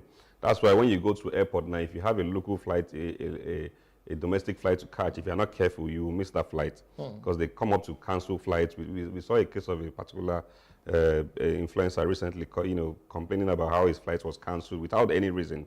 Just like that, and he had an appointment to catch in Abuja. So those are the issues. So because a lot of them are struggling to keep up with operations, and if that continues, you will continue to see a lot of lacuna in that, or deficit in that industry. So I think that the Minister of Aviation needs to, and even the NCAA. So again, ultimately, I think that it is very evident that the reason for the hike is simple. We have limited aircraft servicing 222 million Nigeria. So I think the government needs to invest more in our aviation industry. There needs to be more aircraft. In a case where we have about less than 70 aircraft carrying people from different parts of the states, locally, is not going to suffice. It's not going to be sufficient to solve that gap in the deficits in the aviation industry. Because we have seen that our roads are not safe, our waterways are not that effective, and so far so good. The airplane and flying by air is still the fastest and safest. So we have seen that the government needs to divert a lot of attention to that sector to make sure that sector becomes a very viable sector. The private-owned airlines, we have seen how overwhelmed that they are. We have less than I think we have fairly about 20 or thereabout, or 23 domestic airlines servicing the whole of Nigeria. And we have seen that there are limited aircraft, so we need the government to invest more in aircraft. But the issue of looking away from that industry will continue to affect us. That sector alone the aviation industry alone is giving countries like Kenya, Ethiopia, a lot of revenue yearly. For me, Ethiopia is seen as, I think, the headquarters of all airlines. Like if you go there, and their airlines are really on point. You hardly get any sort of delays or cancellation of flights and all that. So I think our government also needs to strengthen that aviation sector, starting from even renovating our airports, starting from investing more in aircraft, such that we can even have, Nigeria is still part of the 15 African countries who do not have national flag, a flag carrier, a national carrier. So for me, it's an embarrassment, and I think that a country of 63 years old, Nigeria, that we call ourselves a giant of Africa, we are not giant in a lot of areas. Okay, so I know, as we round off now, I know we need to fix the aviation sector, because even the issue of multiple taxation and all that have been an issue over time. Even there was a threat by the aviation workers to even go on a strike over some issues. But because we can't talk about air aviation and air travels without even still talking about local transportation, because right now the reason why most people are surging towards the air transport is because of the local ones. But even the local ones now, as in land transportation right now, they still have issues because from the last report, they also increased over time because we've been having issues of petrol scarcity, we're having issues of other things. So how do we even just ensure a holistic fixing of the transportation system, so that way you can either decide to go by rail, go by road, go by water, or even travel by air? So whether we like it or not, our transport industry generally has a lot of deficits. I think so far, I think Lagos State government as a state is trying to, have alternative mode of transportation system working, like the blue rails, and we have lots of. That's just Lagos. Yeah, that's just Lagos. So, and I think those rail lines, travel as far as other, interstate and all that. But I think so far so good. If we can put, you see, it's very essential that we understand that countries who have very effective transport system didn't start in one day. Okay. The transport system in the UK is one of the best in the world. The transport system in China is one of the best in the world. Their railways are very, very effective. They are very, very timely. Even the bus transport system. But we live in a country where even our mode of transportation that is very common, the yellow buses that we depend on, are not really reliable. As soon as just yesterday, as soon as rain starts, you hardly see any bus driver on the road. So those are the issues. That's because our waterways are not that effective. Okay. And also our railway system needs to be up and running. I mean, how many people will still want to go on railways? Because most of the time, the kind of railways we see from Oshodi to other parts of Lagos are not railways that an airline will want to go into because of the kind of security and the kind of ambience that you see. So at the point, I think the new ones that the government is coming up with now are very, very decent and all that. So generally, we need to improve on our transportation industry. The cost of moving ourselves from one point to another is becoming too high. Even moving goods and services. That's why we've seen what has happened in the inflation in the cost of goods and services generally, because we're paying so much to commute ourselves from one point to another. So, but essentially, I think that the airlines is still. Of course, not everybody can afford to travel by air. True. Traveling by air these days is a lot of luxury. It's almost like a luxury. I know people who are millionaires who cannot even dare it. So a lot of times they have to either go by road and just get a security guard to protect them to wherever they're going to. But our roads are bad. Aside from even insecurity, our roads are bad. Okay. If you want to go from here now to Songota, the road from Abule Egba all the way down is terrible. You wonder, is there a government in this country? So those are the issues, except for those who knows the inner routes, internally to avoid those bad express. So those are the issues. So generally, I think that the government needs to come up with something very holistic. The aviation industry needs a lot of help. Okay. The local operators are frustrated. There's a lot of they're lamenting. Some do not even carry one single flight a day. And those are the issues. And some of them will end up collecting money from passengers and not even fly. They'll cancel your flight. There will not be any refund. They'll tell you to go and wait. So those are the issues. So I think something has to be done. And I think that Festus Keyamo is trying to do something differently. But I hope he's able to, to nip it in the bud. I hope the federal government and the aviation stakeholders get the acts together so that this issue of air fares hike can be, nipped in the bud, because it's becoming very alarming just to do a local trip, and businesses, lives are affected by the day. We must say a very big thank you to you, Mustafa, for your time on the show today. We do appreciate it. Thank you for having me. All right, that's the size of the show for today. My name is Justin Akadonye. Many thanks for being there.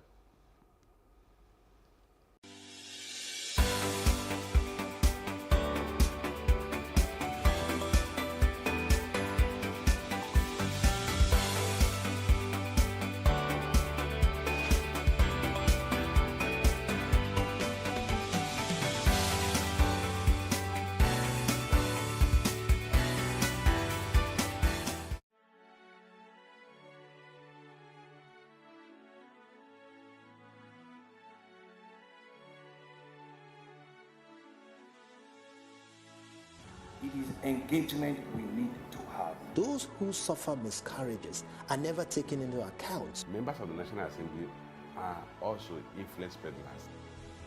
You are sitting on Nigerians' money. From the barbing, I pay my rent. On the barbing, I send my children to school. A consultative engagement. No any tangible notification before they ban us. It's one thing for people to be at your back and the heat of the moment, and another thing for them to still be with you when push comes to shove.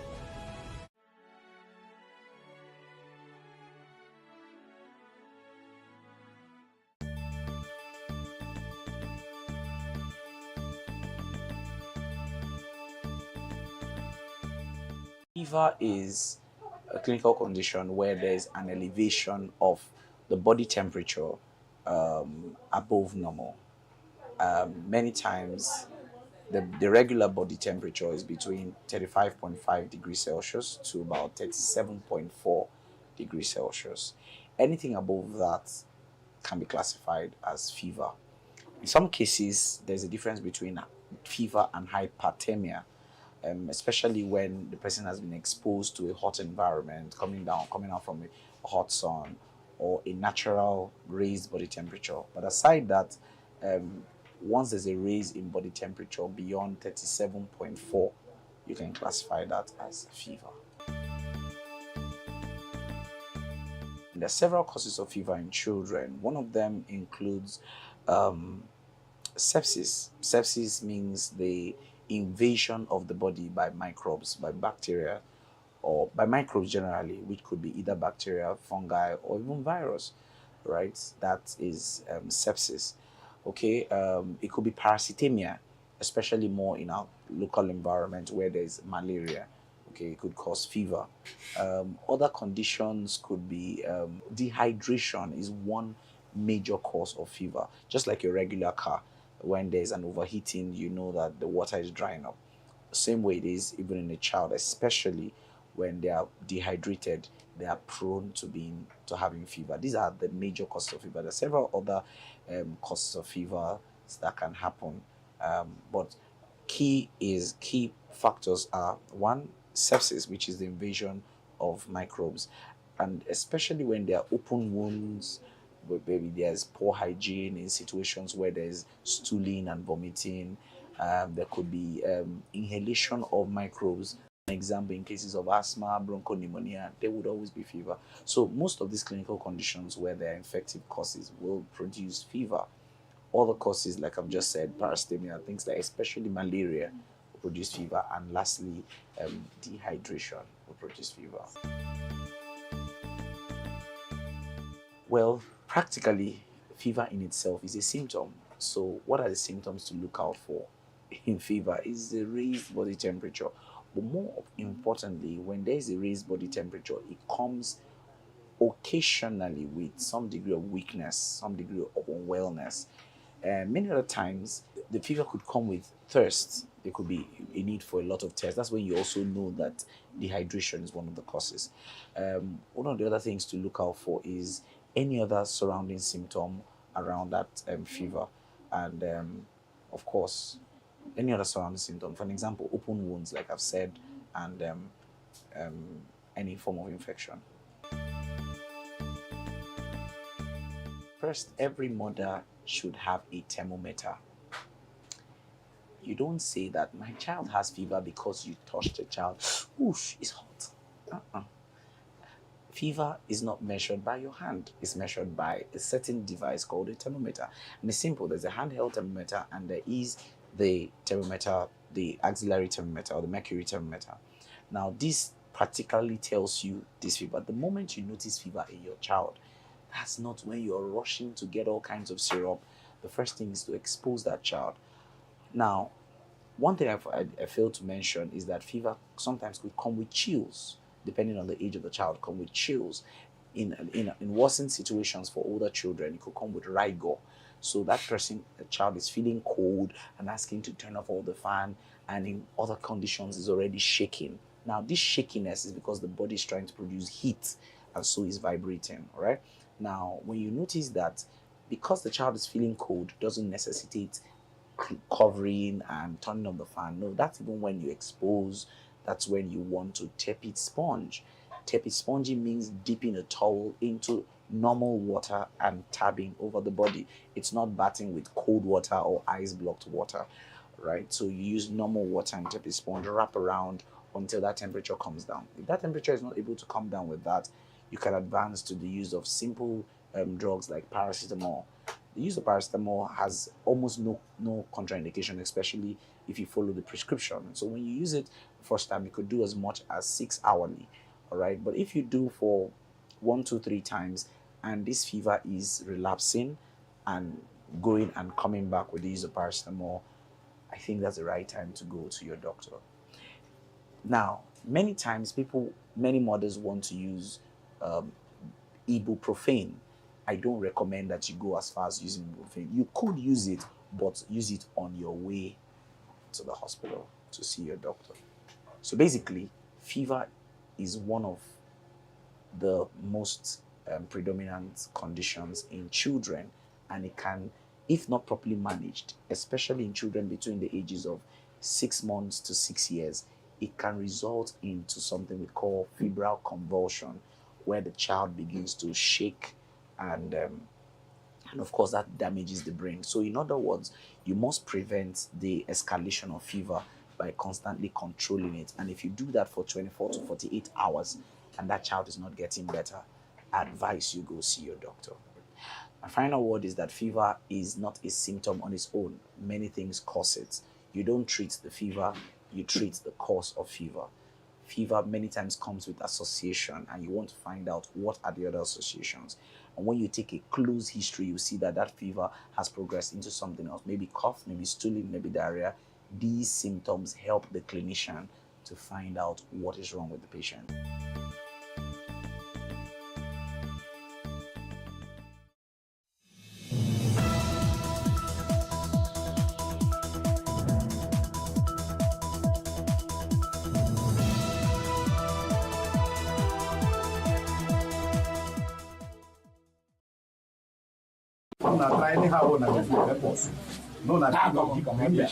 But worry for that. All rodents and reptiles, so they disturb the die. I'm a graduate of Political Science Social Studies from Adini Rogosaya College of Education. I graduated in the year 2020. See, as of now, I'm looking for other jobs that I can match together to meet up with responsibility.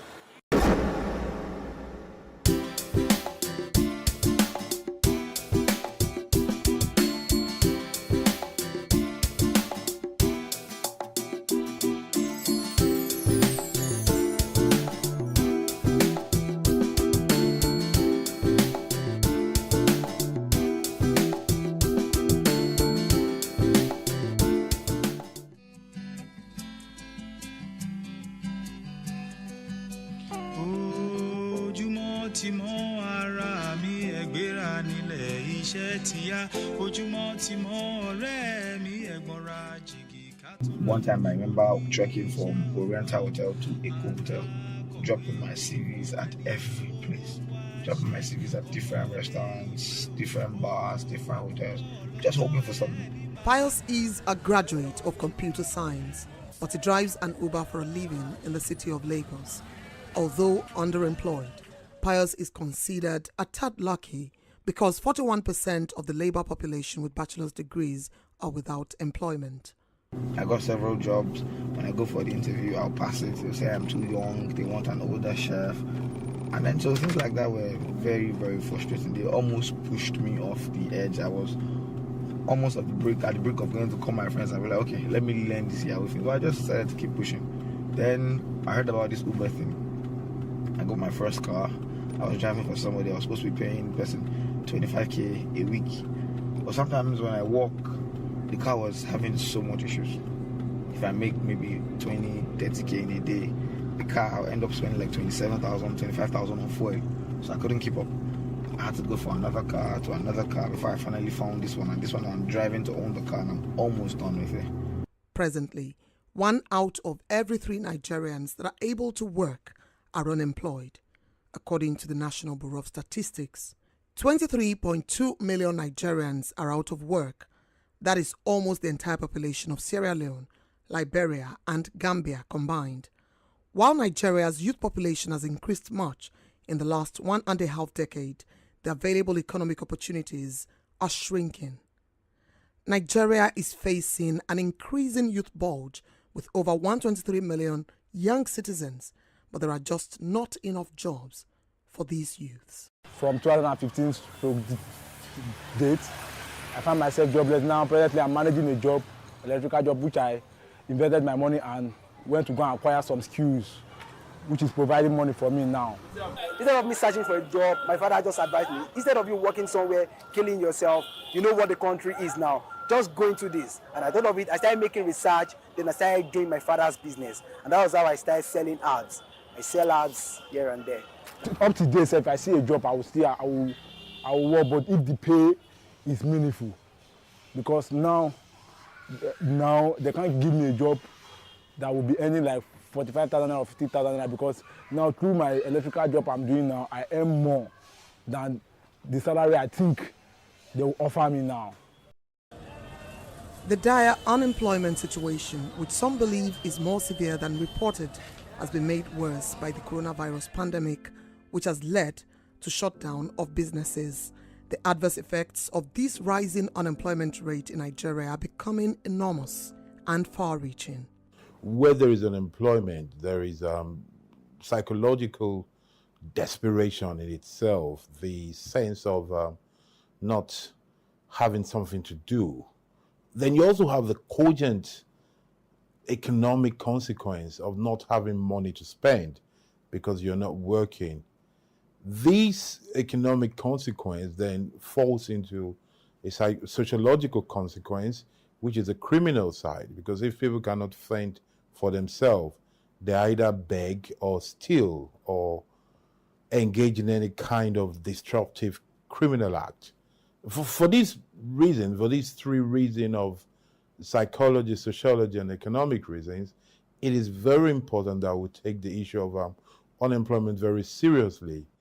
When you are not able to meet your basic needs, when you that were able to put food on your table, you are now struggling, you that you were able to give somebody 5,000 naira, you're the one that is now begging 5,000 naira, it affects your sense of worth. The unemployment problem is compounded for those living with disabilities who have to deal with extra hurdles, people like Christiana, who is a visually impaired business owner and tutor in Lagos. We have this misconception that when there is no sight, there is nothing you can do. But in my own case, it's not like that. But one of the problems that we have is like people never had that trust with people living that disability that they can deliver it. And at the same time, people look down on us, low esteem, and there is discrimination and stigmatization that you cannot deliver. The problem of exclusion is also gendered, as the numbers show. While the rate of unemployment is high, women are the worst hit. In stock terms, there are 30% more unemployed women than men. Women face barriers that men don't have to deal with. So the woman who's at home and who's caring for the children or who's the natural carer, would we say that that person is employed or not? I would dare say that they are employed. Now, we may have as high as 10%. Like I said, I think it's more. We may have a lot more women not employed in the formal structure as we know it, either within the corporate world or perhaps down the line of entrepreneurship. And there are very many different reasons and factors for that. But the starting point usually has to do with, the girl-child education, as we know, based on our culture and based on the long-standing statistics that we have that show that the girl child is not as educated. We don't take the same opportunities for the girl child as we've taken for the boy child due to cultural nuances. Traditionally, we believe that we should, educate the boys and not the girls. So let's go further up the pipeline. You do have girls who on graduation start and compete as well as the boys in terms of their careers, in terms of paid employment, and we're seeing a lot more of them now in terms of entrepreneurship. However, what tends to happen over time is, again, They tend to drop out when it's time perhaps to have a family. So it's really down sometimes to the choices that are made. And what we must do to try and balance things out is make sure that the choices that are open to women are actually more. So what are those things making them drop out? What are, for example, the reasons why midway through your career, you have to make a choice to say, I need to focus on my home? What then can employers do to ensure that these women are given the opportunities? How can we expand the choices such that I can manage my home, manage my career, still look after my children? And sometimes it's very simple things like, do we have the facility for childcare?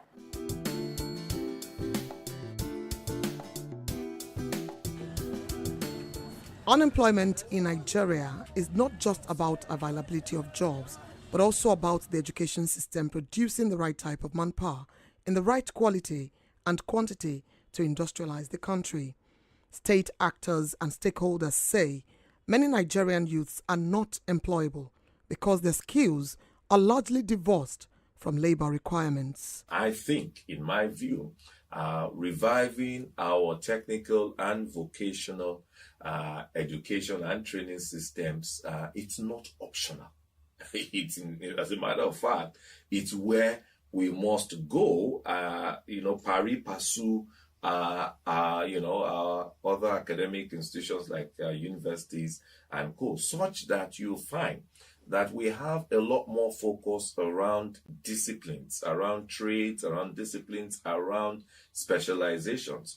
We're in I'm in a room now, I'm in your station, where journalism is a profession, right? But then there are also certain skill sets, whether it's graphics, whether it's creatives, that work very well with your industry. Now, not all of the skill sets that you need in this radio house require a university degree. So a lot of them can be honed, right from even maybe senior secondary or even post-secondary through different diploma programs and things like that. Now, that's what we must do in terms of our skilling process, so that you have what you call a multiple pathway to your aspiration in life. Vocational training is the key, is the answer. Germany, all industrialized nations, they all depend on these skills training. They have a robust, developed infrastructure for skills training. And so we cannot, no economy, no country can really move forward without having a developed structure, a developed ecosystem, a developed environment to train people, to send people for internship, or to train people, intern people, and eventually create employment for people. Because eventually it is those people who are trained, it is those people who have gone through internship, it is those people who have become employable who eventually becomes employers themselves. But where are these vocational schools? There are just about 123 government-approved vocational schools across Nigeria. Aside this, there is also a certain stereotype that discourages students from enrolling in such schools. The reason why some people don't like vocational work, depending on the area of specialization, you have to, when you want to work, you have to change your wares. And some don't like dirty work. Like me, I'm a plumber. People don't really know. Once I'm done in site and going home, people don't really believe that I'm a plumber, because maybe my stature, the way I look, so people don't really believe unless they see me while working on site. So unfortunately, the number of people who are applying, to learn skill and all of that is still very low in number. And I actually understand why it is low in number. When you operate in an environment that glorifies certificate over skill, when you operate in an environment where the skilled workers are not properly paid, when you operate in that environment where there is no glory in having skilled work, of course, the youth will not be interested in that. But when you operate in a society that celebrates certification without adequate work and that do not pay people living wages for their skills, then of course there's going to be very low interest in that particular field of work. In the absence of white-collar jobs, many youths have turned to the informal sector, earning a living with small businesses and creating employment also. Presently, these small businesses account for 96% of businesses and 84% of employment in the country. Despite the significant contribution of SMEs to the Nigerian economy, the sector is still struggling with growth. For me, there are three things. The first one is infrastructure. Power, for example, access to markets. When you are an SME or a member of the informal sector, if you are producing something in small quantities, after you've paid your rent, you've bought your raw materials, you have your equipment, you of course have to supplement power because we don't have stable power in the country. So I think that's one of the major issues. Another issue is double tax or multiple taxation. A lot of businesses, there's no clarity on who they should be paying what taxes to. So for example, I once worked with one of the mobility startups in Lagos in the bike hailing space. And whilst we were, trying to speak with the LIRS, for example, about personal income tax or some basic tax from the drivers, we were obviously also having to deal with the unions, with their daily levies and all of that. So therefore, things like that will stifle businesses and informal sector players. Although the informal sector may be having an influx of educated youths as players, there is also the snag of these graduates being majorly unequipped for entrepreneurship. The world is moving from theoretical based learning to case-based learning, where you sit and you study case studies, you study practical lessons about scenarios, right, for business. I think it was Obasanjo, regime that tried to introduce entrepreneurship studies as one of the general GES courses or general studies courses. And, you look at the syllabus of that course, it's the same theoretical stuff, right? So there is nothing that prepares them properly for the challenges, for the realities, for the type of dynamics that they will be facing if they go out into the business world, right? If you look at the Igbo apprenticeship culture, it's an amazing learning point, because everything does not have to be. All your learning, your education doesn't have to come from the classroom, right? It does not always have to come from the classroom. So I think if government was serious enough, right, I would expect that the SMEDAN, for example, should have put in some type of structural support for the Igbo apprenticeship model, so that we can replicate those models across various societies. The government acknowledges there is a bulging youth population with overwhelming unemployment figures. They, however, also insist they are addressing the problem. The government has been consciously and in a deliberate manner trying to address the issue of the youth bulge. It's not just about the numbers. It's also about what are the needs of the variegated strata of the youth population. First, education is key, because education is power. Education is the greatest weapon against poverty. So the government has committed so much into education. There's emphasis on technical and vocational education, on the skills that you have. Nigeria has not lacked special intervention programs. There are many of them. Yet, there are many unemployed youths, as these intervention programs have failed in dropping the increasing unemployment rates. Critics argue that these programs are unimpressive. For the intervention, or rather the interventions of the government, I'm going to score them high on intention, and I'm going to score them low on performance or on result. High on intention because the act of rolling out a lot of intervention schemes like the NPower, UWin, and the various ones, including Trader Money, all to activate employment, shows that there are people thinking, there are people of good intention out there. But the method to which they've approached it and the results they're getting makes me score them low on it, because in 2021, it is not the role of government to be creating jobs for people or to be doling out money for individuals to grow their businesses. What the government needs to do are three, really, is to overall create an environment that allows employment to be created. Who create employment is businesses. So the government needs to create an environment that allows business to thrive and create employment, and thus doing, fight unemployment.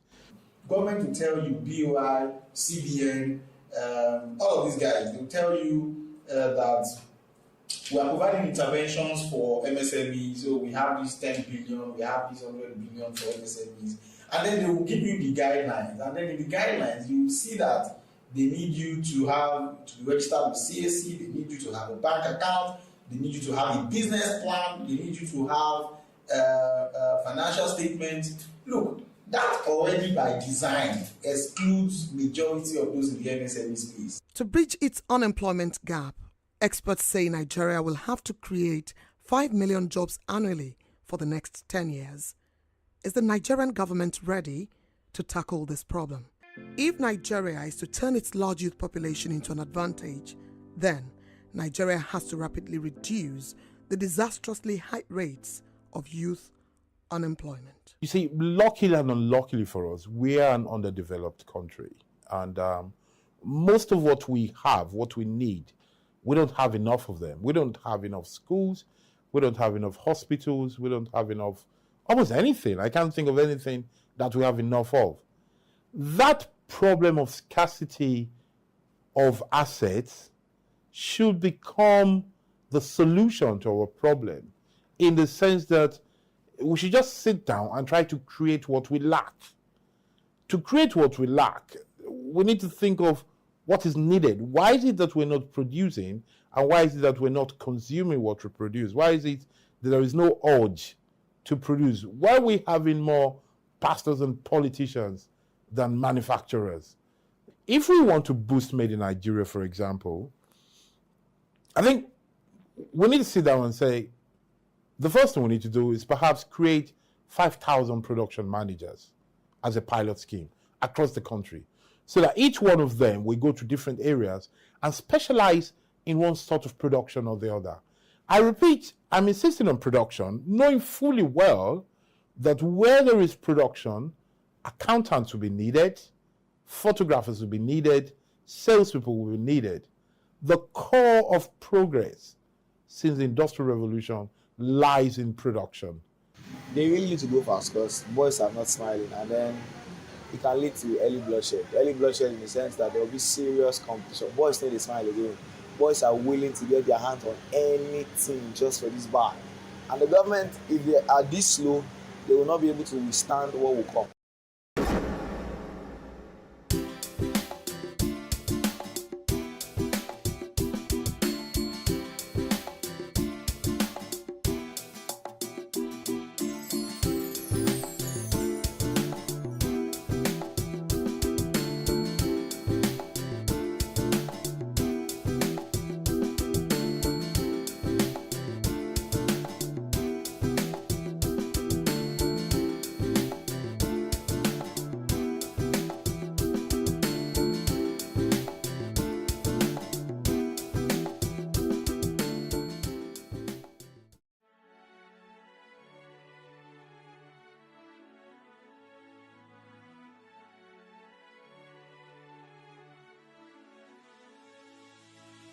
It is engagement we need to have. Those who suffer miscarriages are never taken into account. Members of the National Assembly are also influence peddlers. You are sitting on Nigerians' money. From the barbing, I pay my rent. On the barbing, I send my children to school. A consultative engagement. No any tangible notification before they ban us. It's one thing for people to be at your back and the heat of the moment. and another thing for them to still be with you when push comes to shove.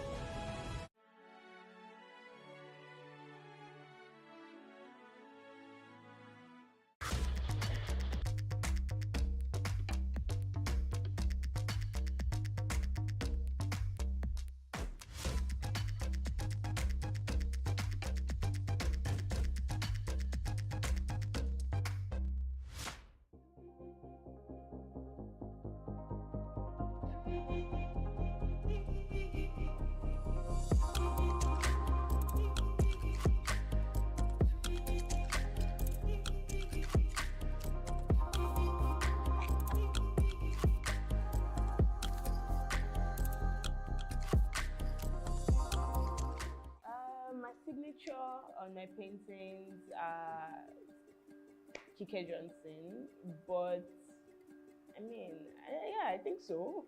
Thinking about it now, I'm not even sure, but yeah, I think so. Most of them have my name, apart from my fashion brand though. My name is Kike Lomo Johnson. I am a visual artist and a fashion designer.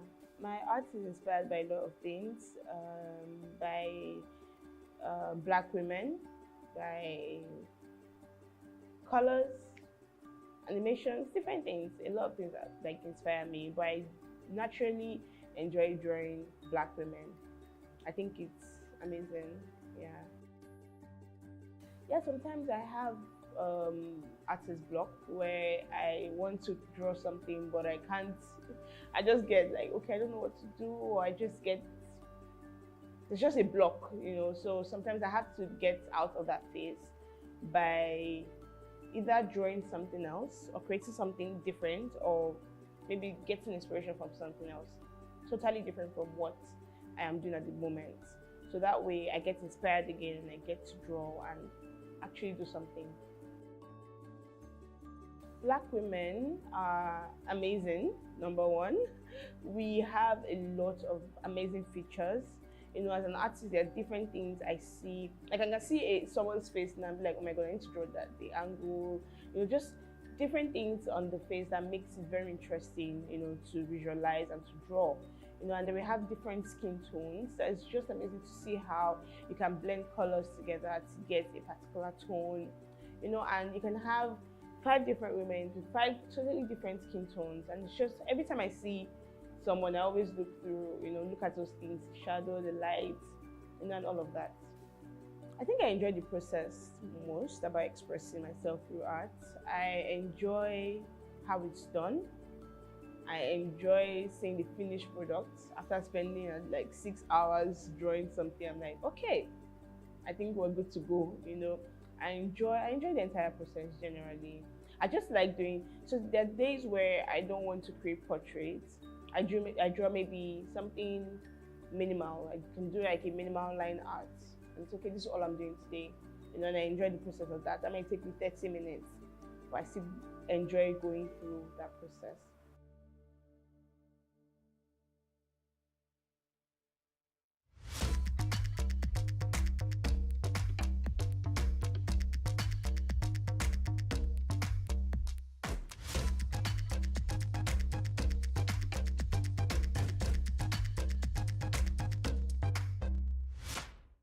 The Nigerian art space is amazing. It's growing and it's just very broad now.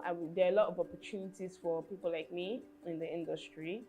We are doing so many amazing things, from digital art to traditional art to even NFTs. You know, there's just so many things that Nigerian creatives are doing now that I think it's just amazing. To see that Nigeria went from not appreciating art as much to now appreciating art is a good thing. Love it. I actually wish I did go to an art school. I think that way maybe I'd have been like Picasso right now. But no, I didn't go to an art school. I learned everything myself. I've always loved drawing. When I was a child, I would draw Mickey Mouse. I would draw like just different cartoonish things, you know. So I've always enjoyed drawing. I've enjoyed the process. Yeah. All right. So for young female aspiring artists in Nigeria, I'll say they should go for it. I mean, in this industry, I've come to understand that there are not so many female artists as much as there are men, you know, so it's a good thing to see women want to become artists and actually do it. You know, one major thing is you just have to keep practicing, just get better at your craft, and that's it. Yeah, there are a lot of opportunities out there. Art has influenced my fashion in different ways, from colors to patterns to just creating something. Sometimes I just do a design, I'm like, okay, this is not what I wanted, but at least we tried it, you know. So art for me is life. Everything around me is art. I look at every single object and I see shadows, I see lights, I'm looking at the way it's done, you know. So art has influenced my fashion in different ways, and I'm excited about that.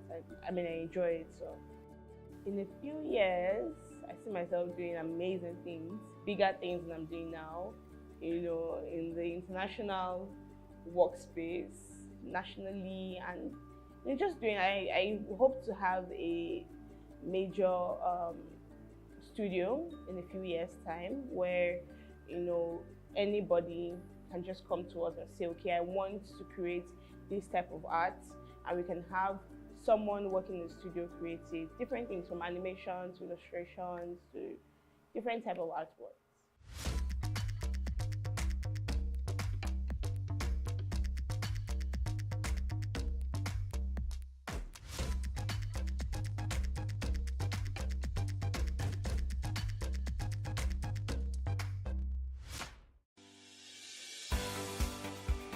Businesses in Africa can be very challenging. In Nigeria, it is particularly intimidating, and successful builders have learned how to navigate a hostile environment to unlock opportunities. But one major challenge businesses face is how to filter through the noise and identify where their ideal customers exist. Get insight and practical steps from industry players and captains of industries. Hear success stories to help you make informed decisions as you scale your business in Nigeria. Watch Business Insights at this time on Plus TV Africa.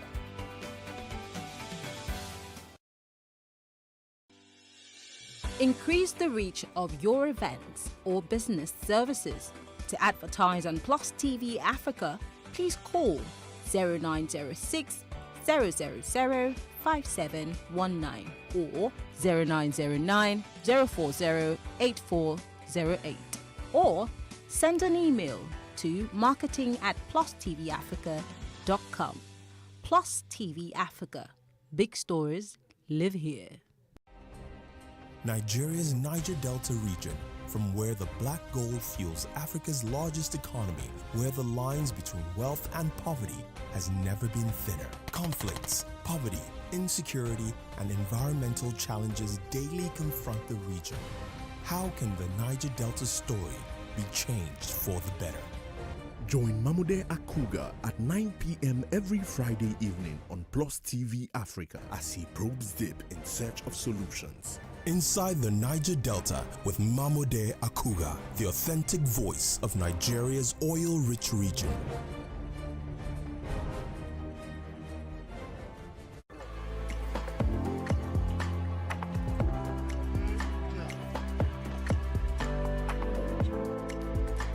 It is not the hope of this feature to blame anyone for the never-ending tension between police and the citizens. However, it is certain that there is always a tension with most people when they approach a police checkpoint.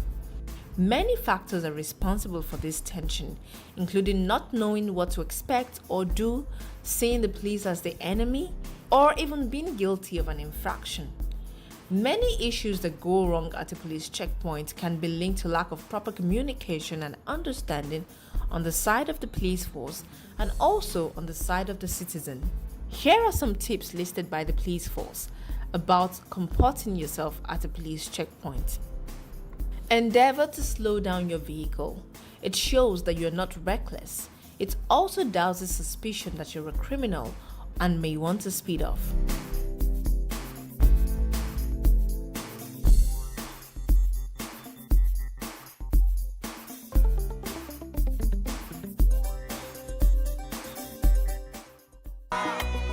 Turn down the volume of your car stereo. Courtesy demands this. Besides, you are able to hear each other better. This simple act will help you win the confidence of the security operative. Keep your hands visible to avoid unnecessary suspicion or fear by the officers that you're attempting to bring out a gun or other harmful objects to attack them. Turn on the inner light of your vehicle while approaching the cops if at night. It readily sends an unspoken message that you have nothing to hide. That's the nature of your job, officer. Don't worry. That's the nature of your Everything job, will be fine. Be friendly and cheerful. Commend the officers, especially when you see them working under very unfriendly weather conditions, such as rains and harsh Harmattan conditions, excessive heat, cold, or sunshine. We know it's their job, but a little kind word from you will do a lot of good. Remember, when you smile at the mirror smiles back at you. Officer will not come down. Let's see what you do. Don't mind this. We won't come down. Endeavor to be polite when answering questions put to you by the officers. Don't dare or challenge an armed security man to a duel. Oftentimes, you hear people say things like, "Shoot me if you can." Note that this is a recipe for disaster. It is a very provocative and unnecessary call for war. So please, play safe, more so as you do not know the state of mind of the officer concerned. Also, don't go into a physical fight with an armed security officer. He may resort to the use of his weapon to defend himself. Avoid unnecessary arguments with armed security personnel. There are 1,001 ways to seek redress where you feel your rights have been infringed upon. Never try to touch an officer in an unfriendly manner. He may suspect you of trying to disarm him. If you're a regular traveler or road user, make sure you have the police emergency phone numbers of the route you operate. You never can tell when an emergency situation could arise and you need the police to come to your aid. Make sure you have all your relevant car papers and desist from actions or inactions that constitute either a criminal or traffic offense. Such infractions of the law provide a veritable grounds for possible charges and other forms of adversarial contact with the police or other law enforcement agencies, including unnecessary arguments. Don't give the impression that you're unhappy to see the officer on his beat or that he's wasting your time. But if you do have an emergency, politely inform the officer. Don't speed off while still being checked. Take note of the name tags, force or service numbers, personal description of weapon or patrol vehicle of the security officer, especially where the officers begin to conduct themselves in an unprofessional manner. Seek an audience with the most senior officer at the checkpoint if things are not working out smoothly. Politely insist to be taken to the police station if your complaint is not properly addressed.